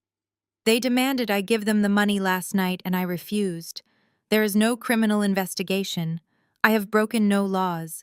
This is a malicious smear campaign designed to intimidate me into handing over my inheritance." The VP let out a long breath, visibly relaxing. "I assumed as much given your flawless track record here, but corporate policy dictates that I must inquire when such serious allegations are reported. I will document this as a domestic dispute and instruct reception to block all calls from anyone claiming to be your family. Your job is entirely secure, Fiona." I thanked her and returned to my desk, my heart hammering against my ribs. I had survived the professional ambush, but Diane was just getting started. By noon, the isolation tactics were deployed with terrifying efficiency. My personal cell phone began vibrating non-stop.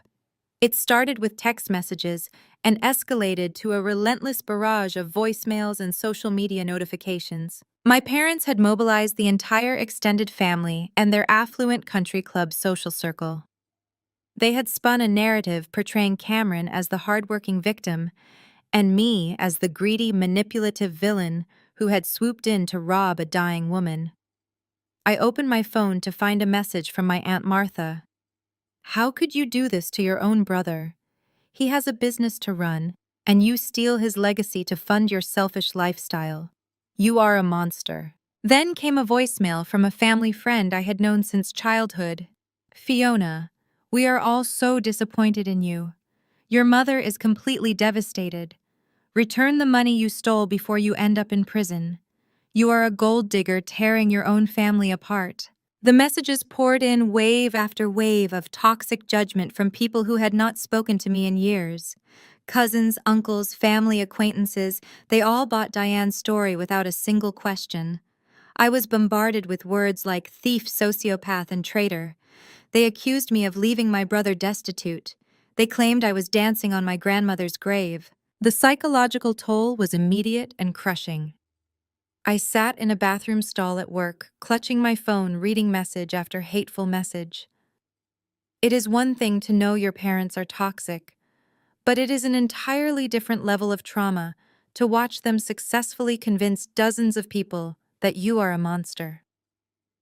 The sheer volume of the hatred made me question my own sanity.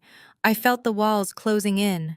The social suffocation was designed to break my spirit, to make me feel so entirely alone and despised that I would surrender the money just to make the pain stop. I left work early, unable to focus on digital interfaces while my character was being publicly assassinated.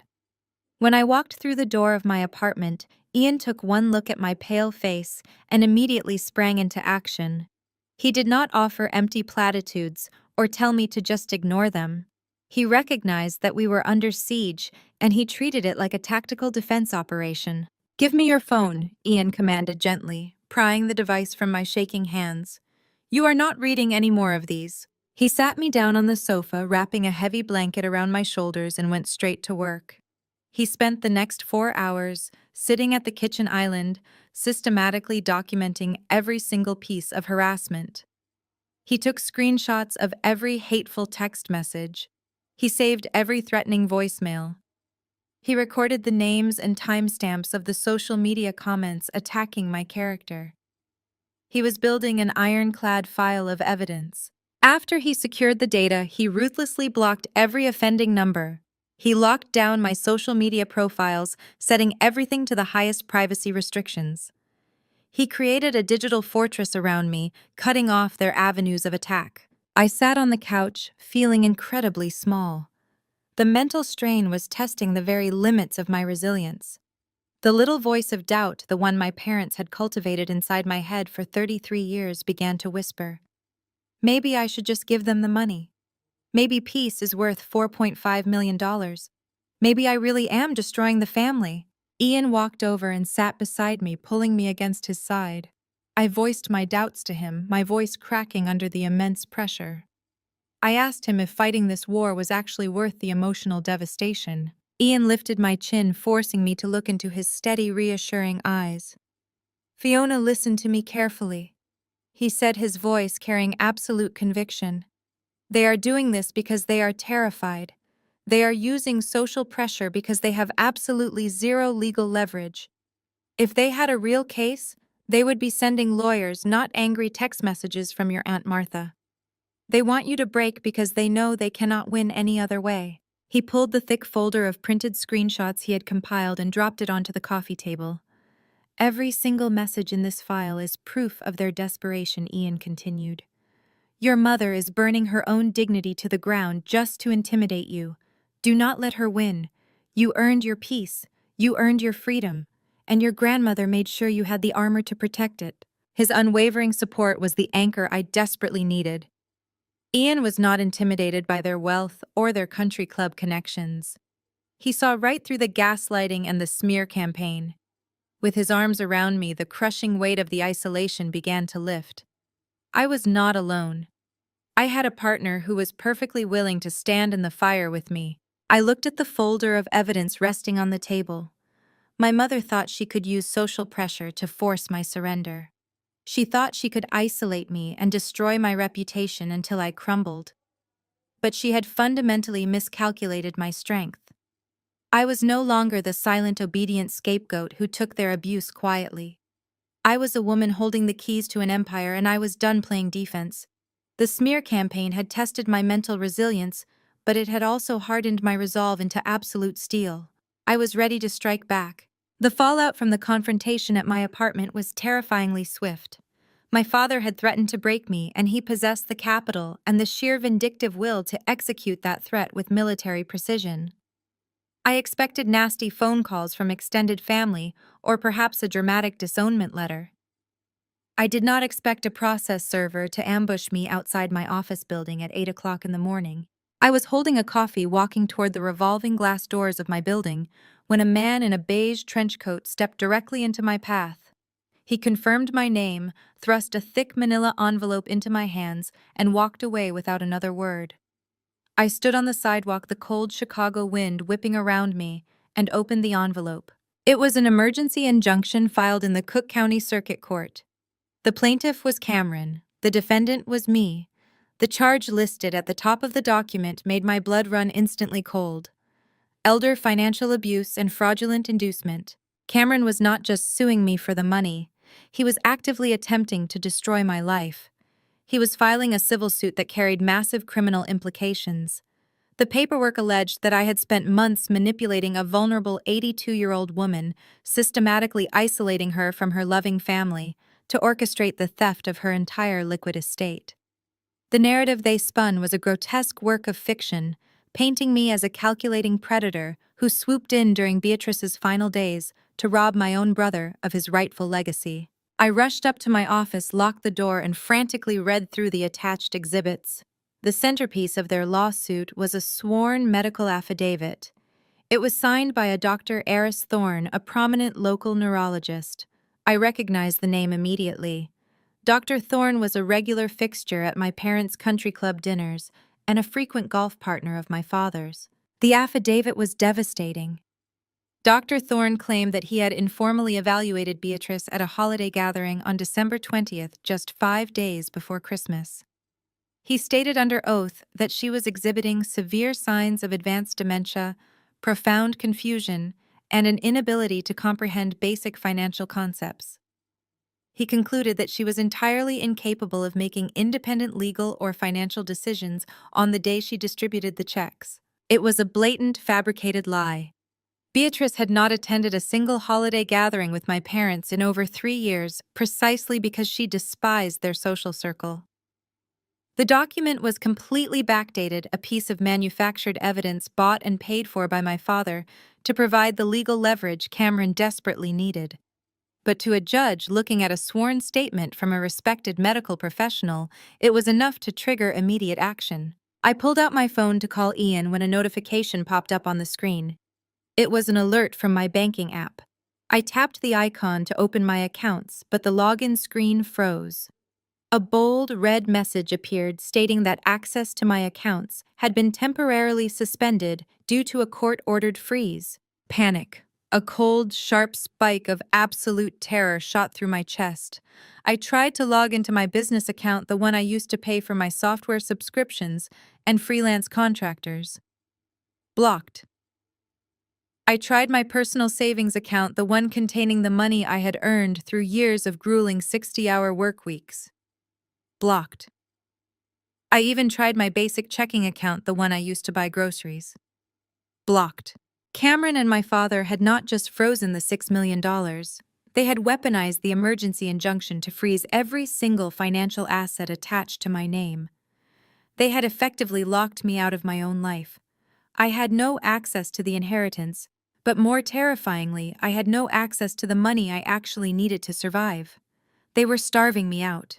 They wanted me to feel the exact same desperate, suffocating panic that Cameron was currently experiencing with his creditors. I called Mr. Harrison at the bank, my hands shaking so badly I nearly dropped the phone. He answered immediately, his voice tight with professional regret. "Fiona, I am so sorry," Mr. Harrison said, before I even asked the question. "We received the court order an hour ago. We are legally bound to comply with the asset freeze pending the preliminary hearing. I cannot authorize any disbursements, not even for basic living expenses. Your brother's legal team filed an incredibly aggressive motion, claiming you were a flight risk." "How long will this last?" I asked, my voice cracking. "How am I supposed to pay my rent? How am I supposed to buy food?" "The preliminary hearing is scheduled for 2 weeks from now," Mr. Harrison replied, his tone deeply sympathetic. "Until the judge reviews the evidence and issues a ruling, your assets are completely immobilized. I strongly advise you to secure immediate legal representation, Fiona. Your family is not playing games. They are trying to bury you." I hung up the phone feeling completely unmoored. I was 33 years old, pulling in a massive corporate salary, and I suddenly did not have the funds to buy a sandwich for lunch.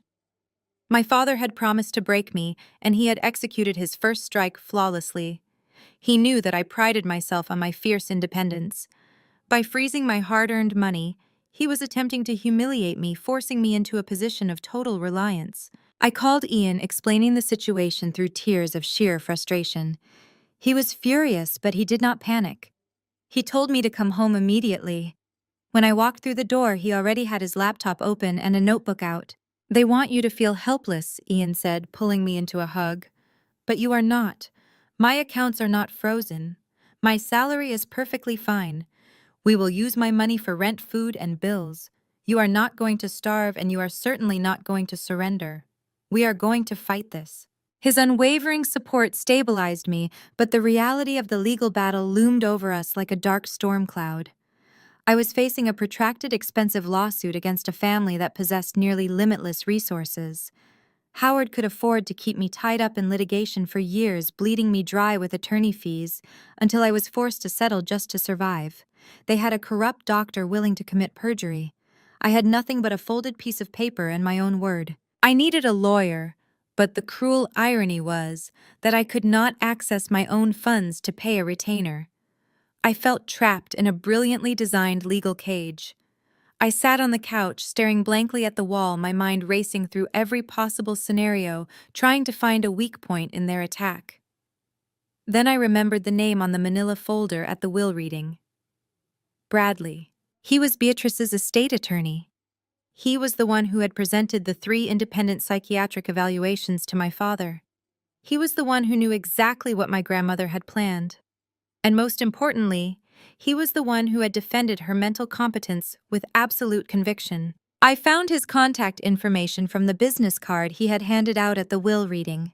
I called his office expecting to be brushed off by a receptionist or told he could not represent me due to a conflict of interest.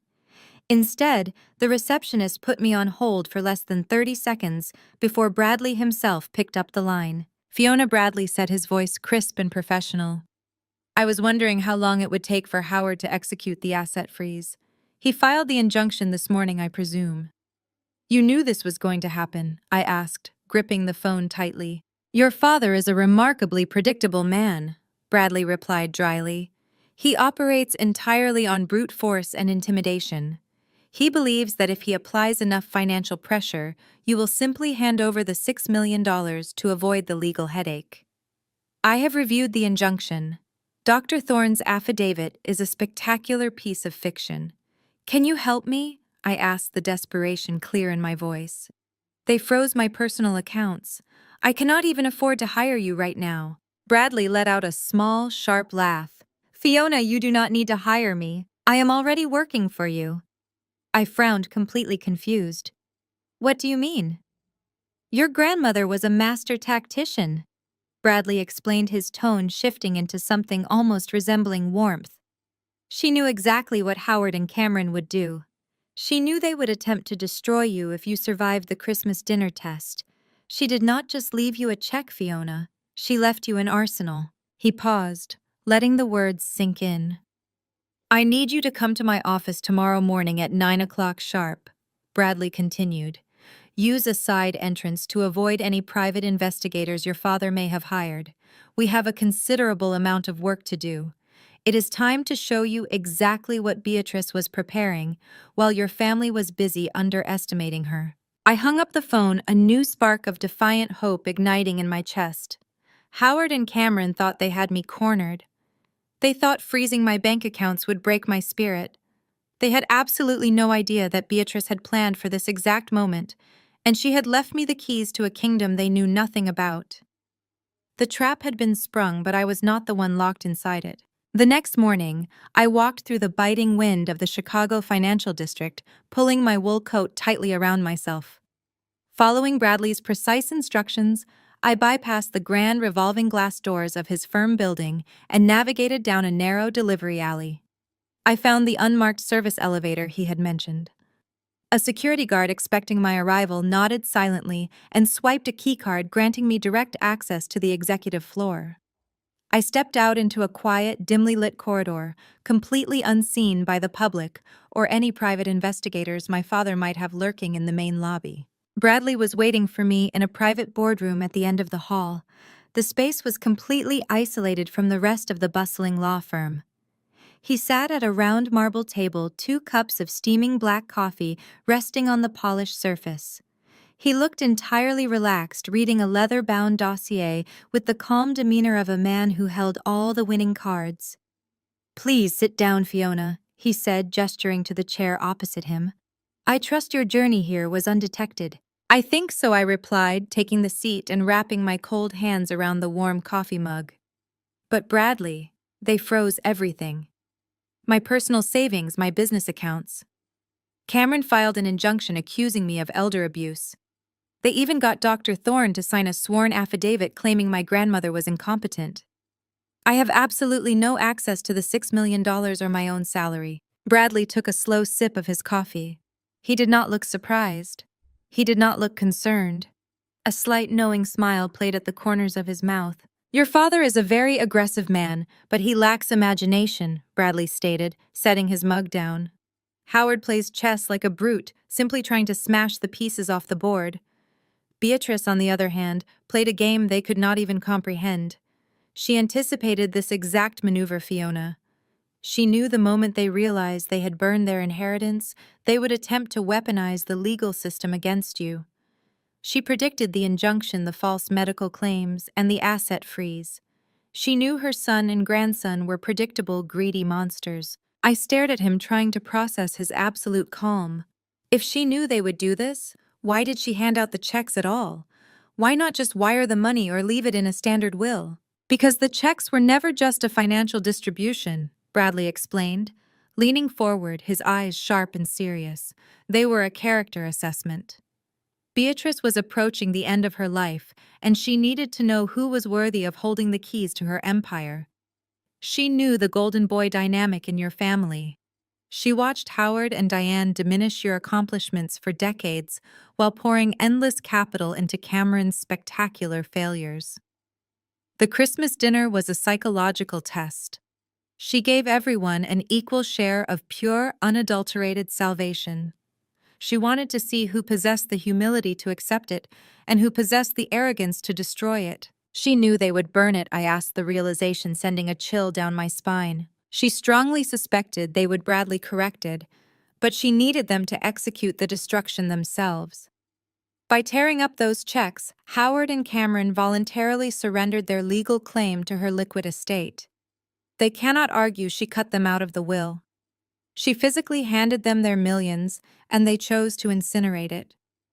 It was a brilliant ironclad legal trap designed to weed out the arrogant. You were the only person at that table who showed her a shred of basic human respect. You folded that check and put it in your purse.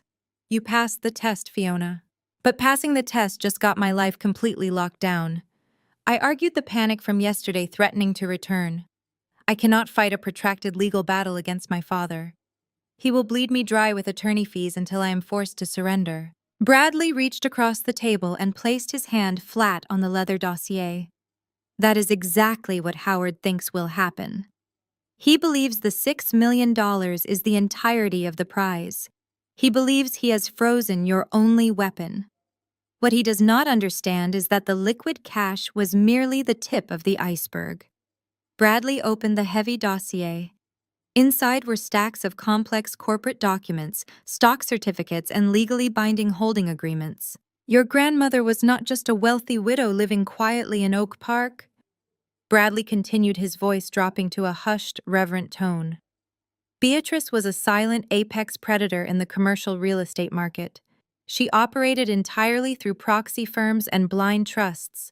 She possessed a staggering amount of capital and an absolute genius for market timing.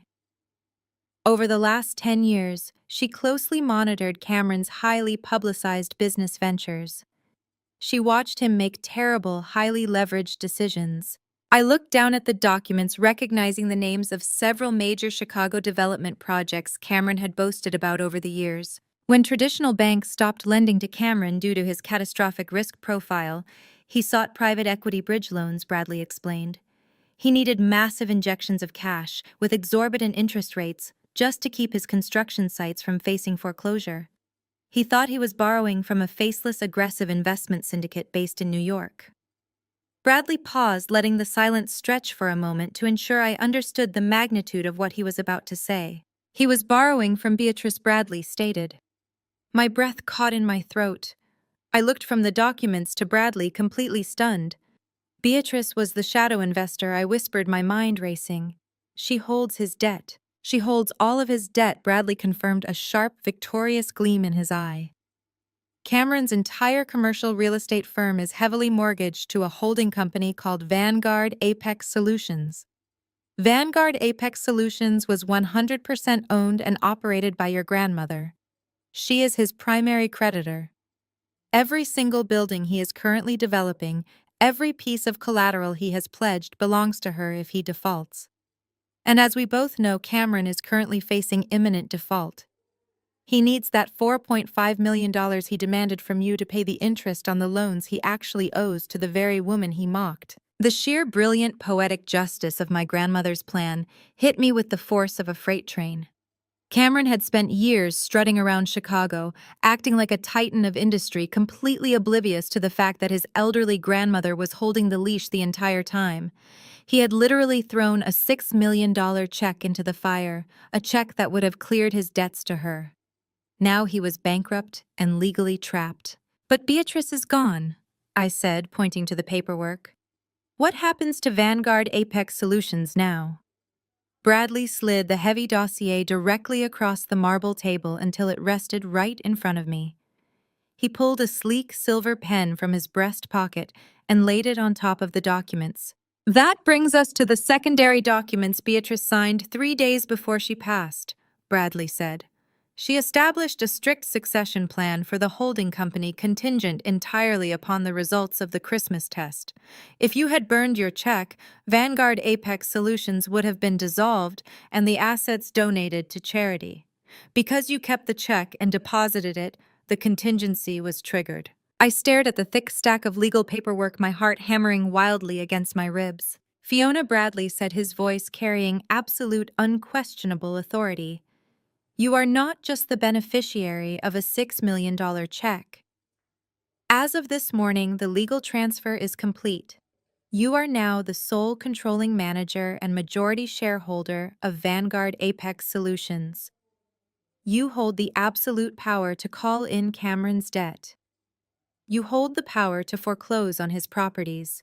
You hold the entire Blackwell family legacy in the palm of your hand. I reached out and touched the leather cover of the dossier. My fingers were trembling slightly, but not from fear.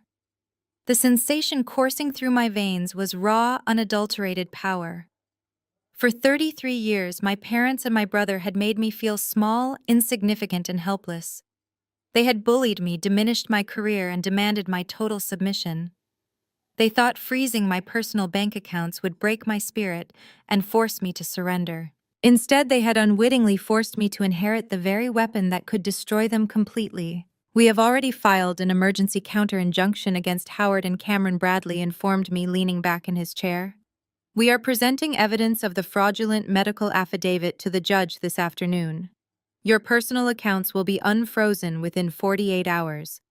But more importantly, we are going to initiate an aggressive audit of Cameron's corporate finances, using your authority as his primary creditor. Your father has been desperately hiding something in those ledgers, and we are going to drag it into the light." I picked up the silver pen, feeling its cool weight in my hand. I opened the dossier and looked at the signature lines requiring my authorization to assume control of the holding company. I thought about the arrogant smirk on my brother's face when he tore the check. I thought about my mother screaming at me, calling me a selfish traitor. I thought about my father threatening to destroy my life if I did not bow to his demands. They wanted a war. They wanted to show me what they were capable of when challenged. I signed my name on the dotted line, my signature bold and decisive. I closed the folder and pushed it back toward Bradley. "Let us audit my brother," I said, my voice entirely devoid of the scared girl they thought they knew. "It is time to show them exactly who is running the family now." Bradley wasted absolutely no time. Within 48 hours, he had the emergency counter-injunction sitting in front of a Cook County judge. He did not just dispute the freeze on my personal accounts. He presented undeniable evidence linking Dr. Thorne directly to my father. He submitted country club logs showing their weekly golf games and financial records proving my father had recently made a massive anonymous donation to Dr. Thorne's private research clinic. The judge was absolutely furious. Using the court system to weaponize a fraudulent medical affidavit was a serious offense. The judge immediately struck down Cameron's injunction, unfreezing my personal assets and granting me full unrestricted access to the Vanguard Apex Solutions operational accounts. The moment the funds cleared, I authorized my first official expenditure as the head of Beatrice's empire. I instructed Bradley to hire the most ruthless forensic accounting firm in Chicago. Bradley brought in a man named Donovan. Donovan did not wear flashy suits or boast about his victories.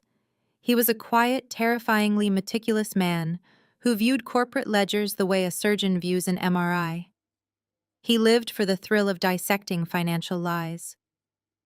I sat with Donovan in Bradley's conference room, sliding across the master file of the massive loans Cameron owed to Vanguard Apex Solutions.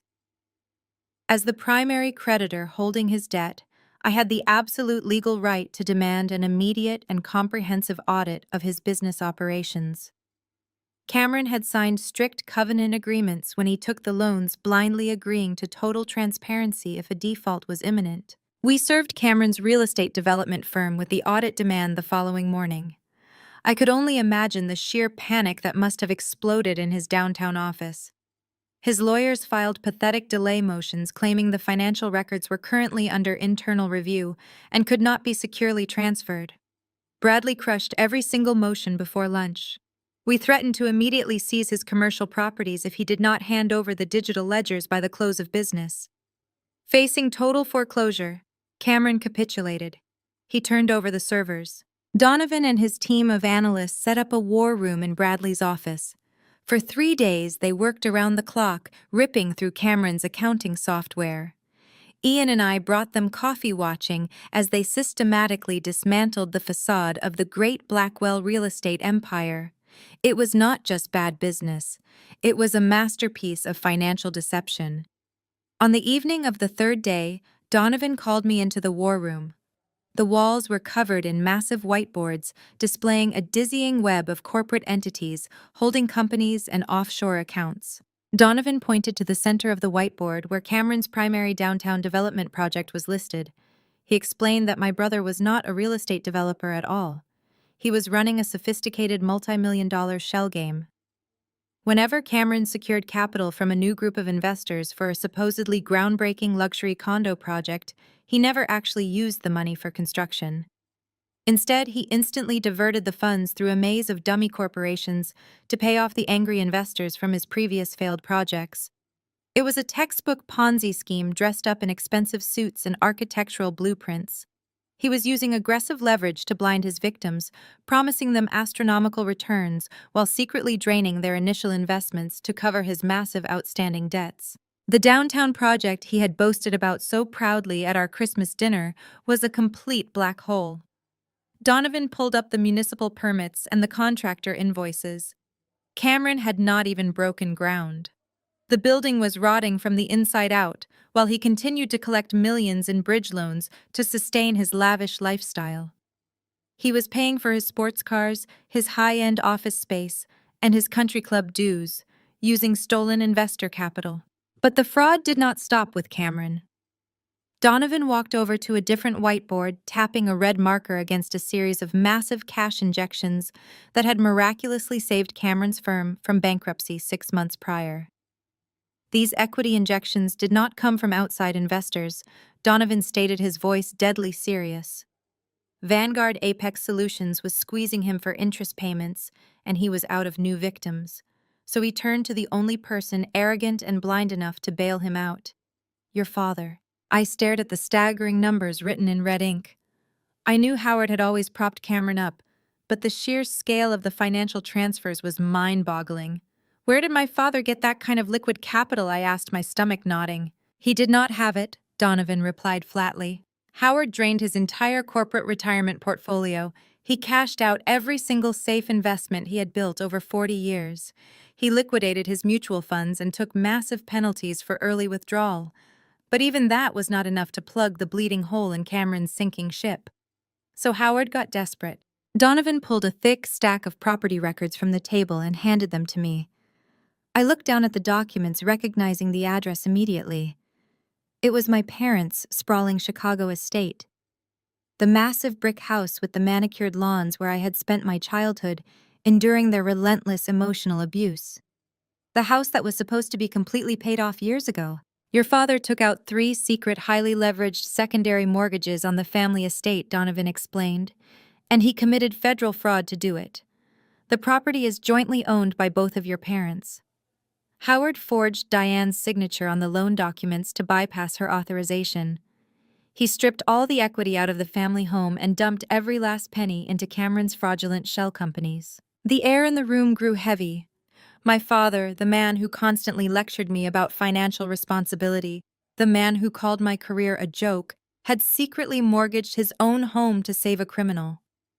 He had risked everything my mother cared about: her social status, her massive house, her undeniable comfort, without even telling her.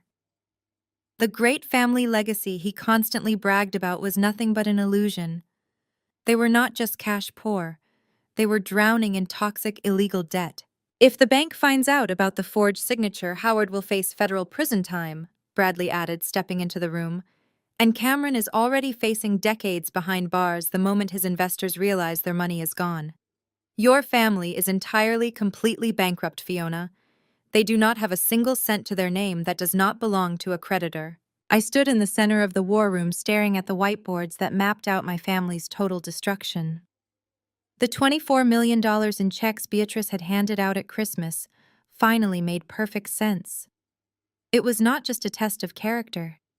It was an exact calculation. $6 million would have been just enough to clear Cameron's debts to Vanguard Apex Solutions and pay off the fraudulent mortgages Howard had secretly taken out on the house. Beatrice knew exactly how deep in the mud they were sinking. She had offered them a literal lifeline, and they had burned it. They had looked their salvation in the face, mocked it, and thrown it into the fire because their towering egos could not fathom that an 82-year-old woman held their fate in her hands. Now there were no lifelines left. There were no safety nets. The fire they had stoked was about to consume their entire lives. I looked at Ian, who had been standing quietly beside me, absorbing the sheer magnitude of the devastation. He wrapped his arm around my waist, grounding me. "They did this to themselves," he whispered. "You do not owe them guilt or sympathy." "I do not feel guilty," I replied, my voice resolute. "I feel vindicated." Bradley checked his phone and looked up at me. "It seems your brother is not going down without a fight," he said. Despite the audit, Cameron is doubling down on his lies. My contacts in the financial sector just forwarded me an invitation. Cameron is hosting a massive high-profile investor gala at the Grand Plaza Hotel tomorrow night. I frowned, completely confused. How can he host a gala when he is totally insolvent? Where is he getting the money to throw a party? "He is using the last of Howard's fraudulent mortgage funds," Bradley explained. "He is bringing in a syndicate of wealthy foreign investors. He plans to stand on stage and promise them that his business is backed by impending inherited family assets. He is going to use the lawsuit he filed against you as proof that a massive cash injection is coming. He intends to lie to their faces to secure one final multi-million-dollar bridge loan to cover his tracks and flee." The sheer audacity of my brother was breathtaking. Even backed into a corner with his finances fully exposed to his primary creditor, he was still trying to con his way out. He was planning to stand in a ballroom full of elite investors and use my name, my inheritance, to steal more money. I looked back at the whiteboard, then at Bradley. "He wants to talk about inherited family assets," I said, a cold, hard smile spreading across my face. "I think it is only fair that the sole controller of those assets attends the gala to verify his claims." Bradley mirrored my smile, snapping his folder shut. "I will have the legal binders prepared. Donovan, print out the executive summaries of the shell companies and the fraudulent mortgages. We are going to provide his new investors with complete financial transparency." The scared girl who used to shrink under her family's cruel gaze was dead. In her place stood the majority shareholder of Vanguard Apex Solutions. My father and my brother wanted to play a high-stakes game with my life. Now it was time to show them how the game actually ends. The next 24 hours were a masterclass in strategic execution. We did not just prepare a legal defense against my family's absurd injunction. We weaponized the absolute truth. Donovan and his team of forensic accountants worked tirelessly through the night, compiling immaculate executive summaries of Cameron's entire fraudulent operation. They printed crisp, high-gloss dossiers detailing the empty shell companies, the defaulted bridge loans, and the illegally forged secondary mortgages Howard had taken out on the family estate. Bradley drafted a formal cease and desist order regarding the lawsuit, outlining the exact federal penalties for filing false medical affidavits and committing perjury in a court of law. I spent the afternoon preparing my own armor. For 33 years, my mother Diane had dictated what I wore to family events, forcing me into muted colors and conservative cuts that ensured I blended seamlessly into the background. She wanted me invisible so her golden boy could shine. That era of subjugation was permanently over. I walked into an exclusive designer boutique downtown and purchased a breathtaking emerald green evening gown using the salary I had earned from my own technology career. The dress was sharp, architectural, and completely unapologetic. It demanded attention. When I looked in the dressing room mirror, I did not see the timid scapegoat my family had spent decades trying to break. I saw the majority shareholder of Vanguard Apex Solutions. I saw an independent woman who was about to dismantle an empire of lies. Ian stood behind me in the dressing room, smoothing his hands over my bare shoulders. His eyes met mine in the mirror, burning with intense, fierce pride. "You look like absolute royalty," he said, his voice steady and grounding. "They are not going to know what hit them, Fiona. You are going to walk into that room and reclaim your life." The Grand Plaza Hotel was the undisputed crown jewel of Chicago's luxury venues, and Cameron had rented its largest, most opulent ballroom for his grand deception. As our black car pulled up to the valet, We could see the sheer, staggering scale of the financial illusion my brother was projecting to the world. Massive, towering floral arrangements of white orchids flanked the entrance. Waiters in crisp white tuxedos carried silver trays of premium vintage champagne and imported caviar. A celebrated string quartet played softly from a raised velvet-covered dais. Every single cent paying for this breathtaking extravagance was stolen. It was funded by the last remaining drops of my father's illegally obtained mortgage money. They were throwing a $500,000 party while their home was hurtling toward foreclosure. We bypassed the main guest list check-in at the front doors. Bradley simply flashed a discreet black card to the hotel's general manager, who recognized the powerful attorney immediately. The manager quietly escorted our group through a side entrance reserved exclusively for elite dignitaries and VIPs. We slipped into the back of the crowded, brilliantly lit ballroom, blending seamlessly into the sea of wealthy investors, socialites, and industry leaders. I scanned the massive room and immediately spotted my family holding court near the center of the ballroom. They were putting on the performance of a lifetime. Diane was draped in heavy rented diamonds, laughing brightly with the wives of prominent city officials. She projected the perfect, flawless image of a carefree, wealthy matriarch. She was completely ignoring the harsh reality that she was technically living in a house currently owned by the bank. Howard stood near the premium ice sculpture, swirling a glass of expensive scotch and projecting the aura of a fearless, commanding patriarch. He looked incredibly haggard up close, the deep stress lines permanently etched into his face, but he was playing his part flawlessly for the audience. And then there was Cameron. My brother was surrounded by a tight group of wealthy foreign investors he had flown in specifically for this gala. He was gesturing expansively, pointing to gorgeous high-definition architectural renderings of his fictitious downtown development project displayed on large easels. He was practically vibrating with a desperate manic energy that he skillfully masked as entrepreneurial passion. I moved silently through the dense crowd with Ian staying close by my side. Bradley and Donovan fanned out, taking strategic positions near the heavy oak exit doors to ensure nobody could slip away unnoticed.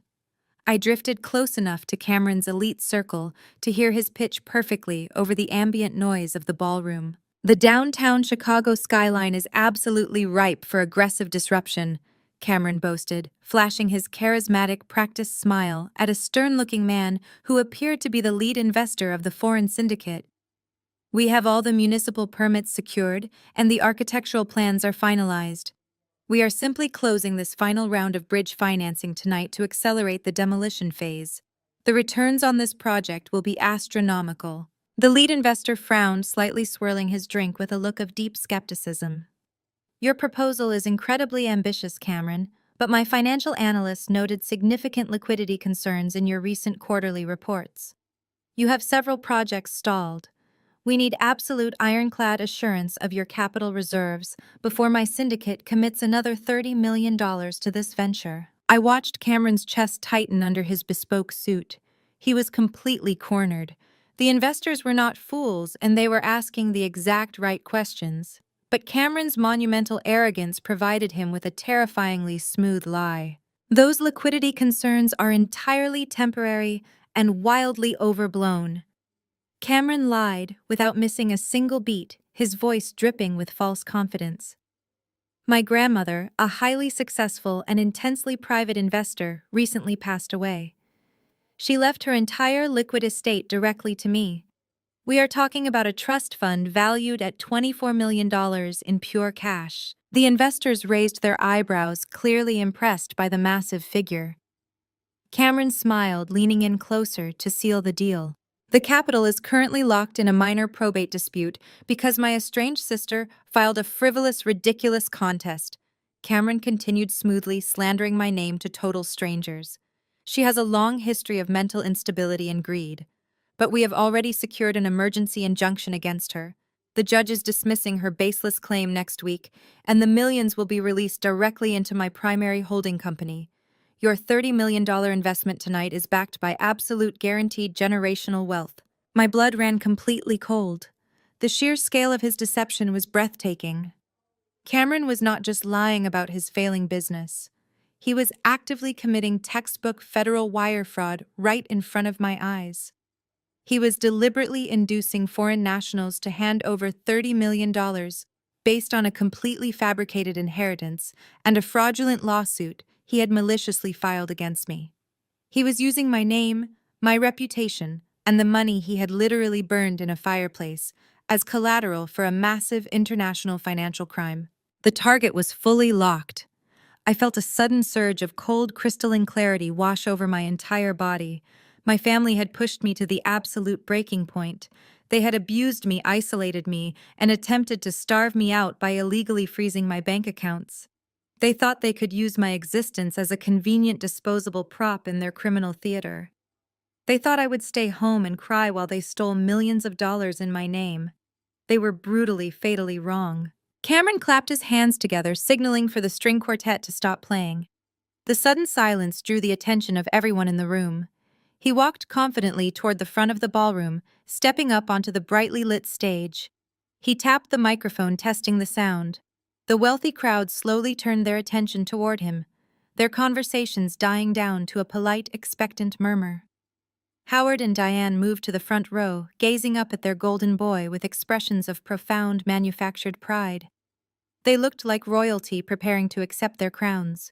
I stepped out from the shadows of the crowded room. I handed my small silk clutch purse to Ian and took the heavy leather-bound dossier from Donovan. The emerald green silk of my dress caught the brilliant light of the massive crystal chandeliers above, drawing immediate stares from the people standing nearest to me. I did not feel a single ounce of fear. I did not feel a single ounce of hesitation. I felt the absolute, unyielding power of the truth burning in my veins. I walked slowly and deliberately down the center aisle of the ballroom, the sound of my heels muffled by the thick, expensive carpet. The crowd parted around me, sensing the undeniable shift in the atmosphere. I was walking straight toward the stage, straight toward the man who had relentlessly tried to destroy my life for 33 years.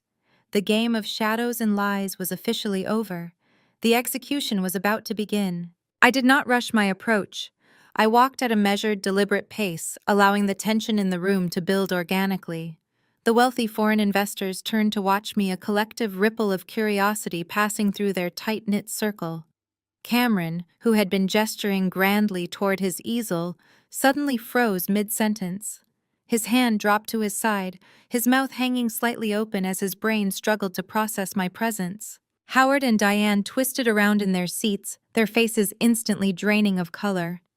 My mother's eyes widened with pure, unadulterated panic, her hand flying up to clutch the heavy rented diamond necklace resting against her throat. My father half stood from his chair, his body tensing aggressively, as if preparing for a physical altercation. I ignored them entirely, focusing my attention solely on the man holding the microphone. Cameron recovered from his initial shock and quickly masked his panic with a thin veneer of arrogant annoyance. "Fiona," he said, speaking directly into the microphone, his voice carrying a condescending edge. "What an unexpected surprise. We are right in the middle of closing a major financial round. I thought you were currently handling some sensitive legal issues regarding your unfortunate mental health situation." A low murmur rolled through the crowd. Cameron was doubling down publicly, doubling down on the lie that I was an unstable threat to the family. He thought he could shame me into retreating by weaponizing the false narrative he had constructed. I did not stop walking. I bypassed the front row, stepping directly onto the small elevated stage. I moved past Cameron, entirely ignoring his posturing, and approached the lead investor, the man Cameron had been so desperately trying to impress just moments prior. I handed the man the crisp, high-gloss dossier that Donovan and his team had painstakingly prepared. "Good evening, gentlemen," I said, projecting my voice clearly and confidently so it carried across the quiet ballroom. "My name is Fiona. I am the sole controlling manager and majority shareholder of Vanguard Apex Solutions, the primary holding company that officially owns the entirety of my brother's commercial real estate debt." The lead investor frowned, his thick eyebrows drawing together. He looked down at the dossier in his hands, then back up at me. "Vanguard Apex Solutions," he repeated. Your brother just explicitly stated that his collateral is entirely unencumbered and backed by $24 million in inherited family assets. He stated that the lawsuit against you was a mere formality to release those funds. Cameron lunged forward, grabbing my arm with a crushing grip, his eyes wild with terror. "She is lying," he hissed into the microphone, his voice cracking violently. "She is a completely unhinged sociopath. Security! Get security in here immediately to remove her." Ian stepped instantly onto the stage, placing his hand firmly over Cameron's wrist, twisting it just enough to force him to release his grip. "Do not touch her again," Ian stated, his voice dangerously low. Bradley ascended the stage steps, standing shoulder to shoulder with me, presenting a unified front of absolute legal authority.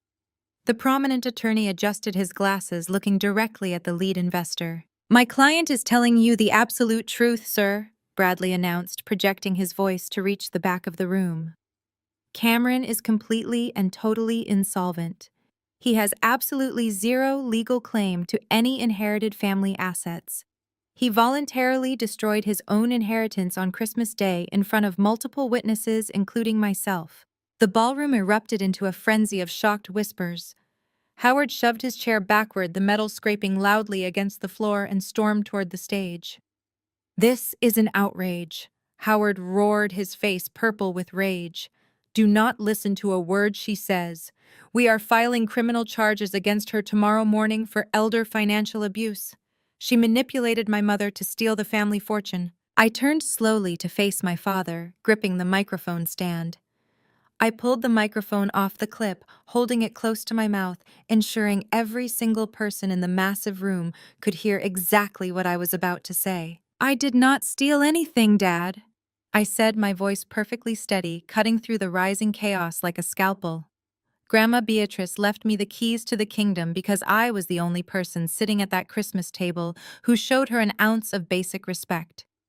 You and Cameron burned your $6 million checks because your staggering egos could not accept a gift from a woman you thought was beneath you." I turned back to the investors, addressing them directly. "The narrative my brother has sold you tonight is a complete multi-million-dollar fabrication. The downtown development project he has promised you is an empty shell. He has not broken ground because he has funneled all of his previous investment capital into paying off the catastrophic debts of his prior failed ventures. He is running a sophisticated Ponzi scheme, and you are his final marks." Cameron lunged for the microphone, his face a mask of desperate panic, but Ian bodily blocked him, shoving him back against the easels. The architectural renderings crashed to the floor, the heavy cardboard shattering the illusion of his empire. "The lawsuit my brother filed against me," I continued, my voice rising over the commotion, "is a fraudulent, desperate cover-up. He procured a backdated medical affidavit from a corrupt doctor to temporarily freeze my personal assets, hoping to starve me out before I could expose his financial ruin. But he fundamentally miscalculated my strength." I pointed directly at my father, who was now standing frozen at the edge of the stage, his eyes wide with rising terror. "And the family legacy they keep boasting about," I added. "That is the biggest lie of all." In order to keep Cameron's fraudulent shell game afloat, my father secretly drained his entire corporate retirement portfolio. Worse, he illegally forged my mother's signature to take out 3 massive fraudulent secondary mortgages on their primary estate. Their home is currently racing toward foreclosure. The great Blackwell family empire is completely entirely bankrupt. The silence that followed was absolute, heavy, and violently total.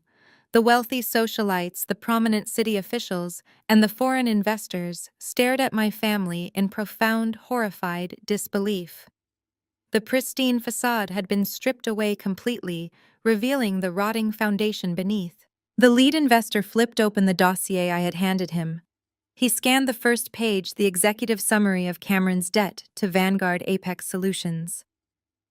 He flipped to the next page, viewing the documentation of Howard's forged mortgages.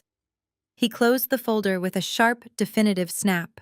He looked at Cameron, his expression hardening into pure, cold fury. "You lied to my face," he stated, his voice slicing through the silent room. "You attempted to defraud my syndicate out of $30 million using your sister's stolen inheritance as collateral." "It is a lie," Cameron screamed, spittle flying from his lips. He was hyperventilating, backing away from the investors. She is setting me up. She forged those documents. Dad, tell them she is lying. Howard did not speak.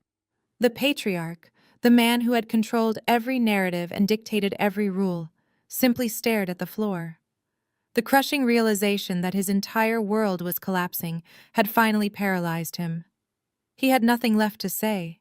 His secrets were out, and his destruction was completely absolute. Diane let out a sharp, hysterical wail. She collapsed into her chair, burying her face in her hands, sobbing uncontrollably as the surrounding high society guests physically backed away from her, treating her like a pariah. She was watching her country club memberships, her luxury vacations, and her pristine reputation evaporate in real time. The lead investor turned his back on Cameron. "We are leaving," he commanded his syndicate, "and we will be contacting the federal authorities immediately regarding this attempted wire fraud. Do not ever attempt to contact me again."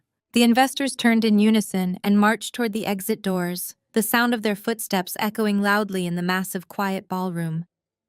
Cameron watched them go, his chest heaving, his eyes wild and completely broken. He had lost everything.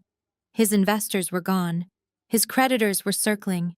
His father was ruined. He turned his manic, desperate gaze toward me. "You ruined me," he screamed. Launching himself toward the edge of the stage, his face contorted in absolute agony. "You ruined my life, Fiona. You destroyed everything." I looked down at the brother who had mocked me, belittled me, and tried to steal my future. I did not feel a single ounce of pity. I raised the microphone one final time. "I did not ruin you, Cameron," I said, my voice echoing cleanly through the massive, empty ballroom. "You threw your salvation into the fireplace. I just let it burn." I lowered the microphone and set it carefully on the edge of the stage. The feedback whined for a brief second before dying out, leaving the massive ballroom in a heavy, ringing silence. Cameron sank to his knees on the thick, patterned carpet, his hands clutching his head as the reality of his total destruction finally crushed the last remaining breath from his lungs. I did not look back at him. I did not look at my father, who was staring blankly at the shattered pieces of his fabricated empire. I did not look at my mother, who was still sobbing into her hands, realizing that her precious social status had just evaporated into thin air. I turned my back on all of them. I walked down the stage steps and took Ian's outstretched hand. His grip was warm and grounding, anchoring me to the reality I had built for myself. Bradley and Donovan fell into step beside us, forming an impenetrable wall of legal and personal protection. We walked out of the Grand Plaza Hotel through the same side doors we had entered, leaving the toxic remnants of the Blackwell family behind us forever.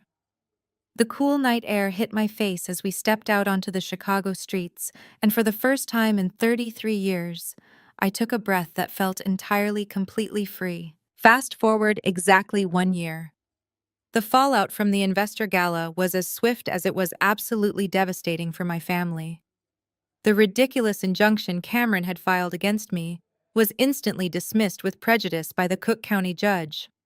Bradley presented the overwhelming evidence of the forged medical affidavit, and the judge threatened to have Dr. Thorne stripped of his medical license. My personal bank accounts were permanently unfrozen, and Vanguard Apex Solutions remained firmly under my absolute control. Cameron did not just lose his business, he lost his freedom. The moment the foreign investors walked out of the ballroom, they immediately contacted federal authorities. The FBI launched a massive criminal investigation into his real estate firm, uncovering years of systemic wire fraud and investor deception. Because I had authorized Donovan to hand over the complete forensic audit, Cameron had absolutely no defense. His shell companies were dismantled, his assets were seized, and he is currently awaiting trial on multiple federal fraud charges. He faces decades in prison. The golden boy who could do no wrong is now relying on a public defender because he cannot afford a real attorney. My parents suffered a fate they considered to be worse than death itself. They lost their money and their social standing. When the bank discovered that my father had forged my mother's signature to take out secret secondary mortgages on the family estate, they immediately initiated foreclosure proceedings. Howard and Diane were forcibly evicted from the sprawling brick mansion where they had spent decades looking down on everyone else. Their luxury vehicles were repossessed. Their country club memberships were revoked. They were forced to downsize drastically, moving into a cramped two-bedroom apartment in a bleak industrial suburb far away from the elite circles they once ruled. Diane no longer hosts lavish dinner parties or complains about the quality of her espresso. She spends her days trapped in a tiny living room with a man who secretly gambled away their entire life savings. Howard is currently under investigation by the Securities and Exchange Commission for draining his corporate retirement accounts to fund a criminal enterprise. They are completely isolated, cut off from the wealthy friends who abandoned them the second the scandal hit the local news. They tried to contact me, of course. In the first few months after the gala, my phone was bombarded with voicemails from my mother begging for forgiveness, pleading for a small loan just to help them get back on their feet. She claimed that family should always stick together during hard times. My father sent emails demanding that I release the funds from Vanguard Apex Solutions, insisting that I owed him for raising me. I did not respond to a single message. I simply forwarded everything to Bradley, who issued a strict cease and desist order, blocking them from ever contacting me again. I changed my phone number, I upgraded the security at my building, and I permanently severed the rotting branch of my family tree. With the toxic weight of my past finally lifted, I turned my attention to the future. I had $6 million in cleared liquid cash sitting in my private wealth account, and I knew exactly how I wanted to deploy it. I did not want to hoard it or use it to buy meaningless luxury items. I wanted to build something that would outlast me, something that would empower others who had been pushed down and underestimated. I used the inheritance to found a thriving technology incubator in downtown Chicago, specifically designed to fund and support female software developers and user experience designers. I named the incubator Beatrice Labs in honor of the fierce, brilliant woman who had given me the keys to my freedom. We provide seed capital mentorship and state-of-the-art workspace for women who are trying to break into the fiercely competitive tech industry. We help them build their portfolios, launch their applications, and secure patents for their original designs. Walking through the bright open concept floors of Beatrice Labs is the most rewarding experience of my professional life. Every day, I am surrounded by brilliant, driven women who are coding, designing, and creating their own independent wealth. I watch them pitch their ideas to angel investors with absolute, unwavering confidence. I make sure they know their value. I make sure they never have to shrink themselves to fit into a room dominated by arrogant men. I am giving them the exact same opportunity my grandmother gave to me, the opportunity to build a life on their own terms. My personal life has blossomed into something incredibly beautiful. Ian and I were married in a quiet, intimate ceremony overlooking Lake Michigan. We did not invite hundreds of wealthy strangers or politicians. We only invited the people who had stood by us when the fire was burning the hottest.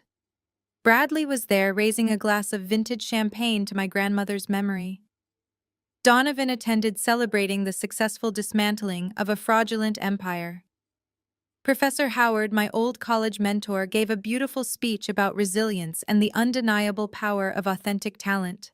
Ian and I bought a stunning modern home in a quiet neighborhood surrounded by massive oak trees and peaceful walking trails.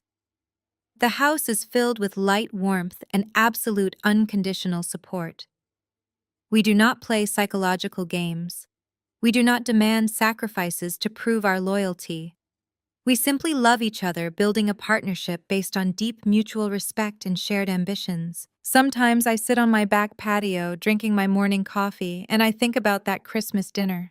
I think about the heavy mahogany table, the smell of roasted prime rib, and the suffocating tension that used to dictate my entire existence.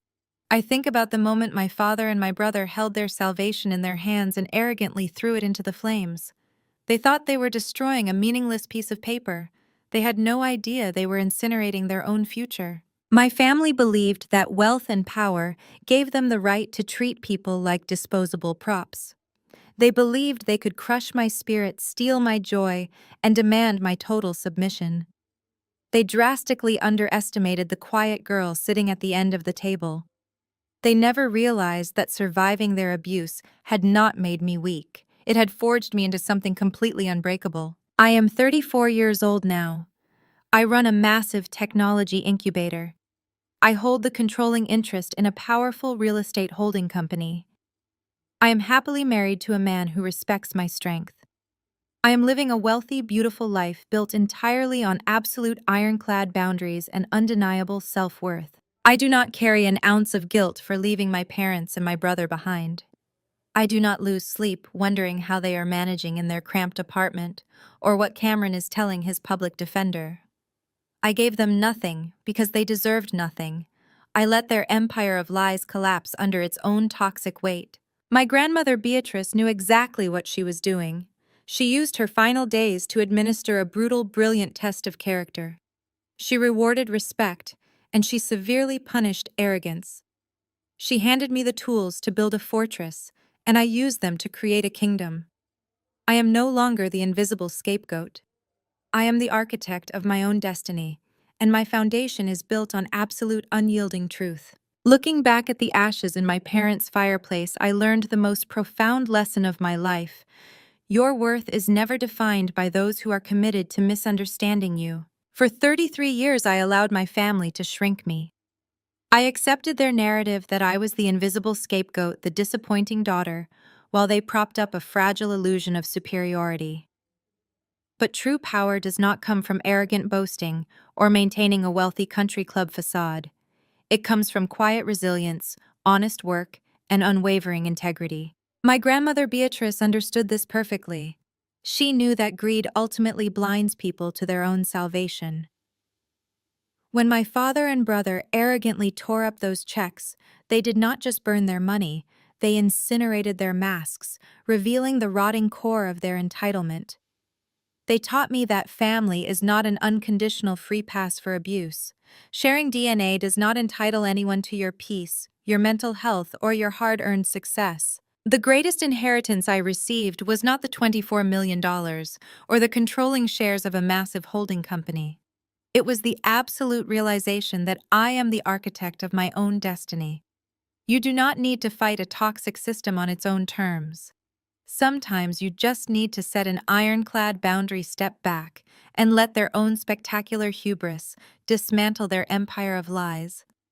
I built my beautiful new reality on truth, and I left them to live in the ashes they created. Share your experiences in the comments below about a time you had to walk away from toxic family members to protect your peace and sanity.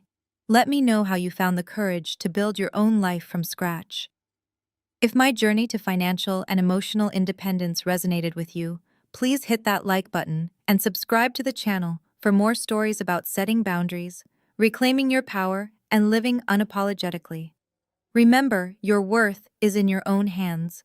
Never let anyone convince you to throw it into the fire.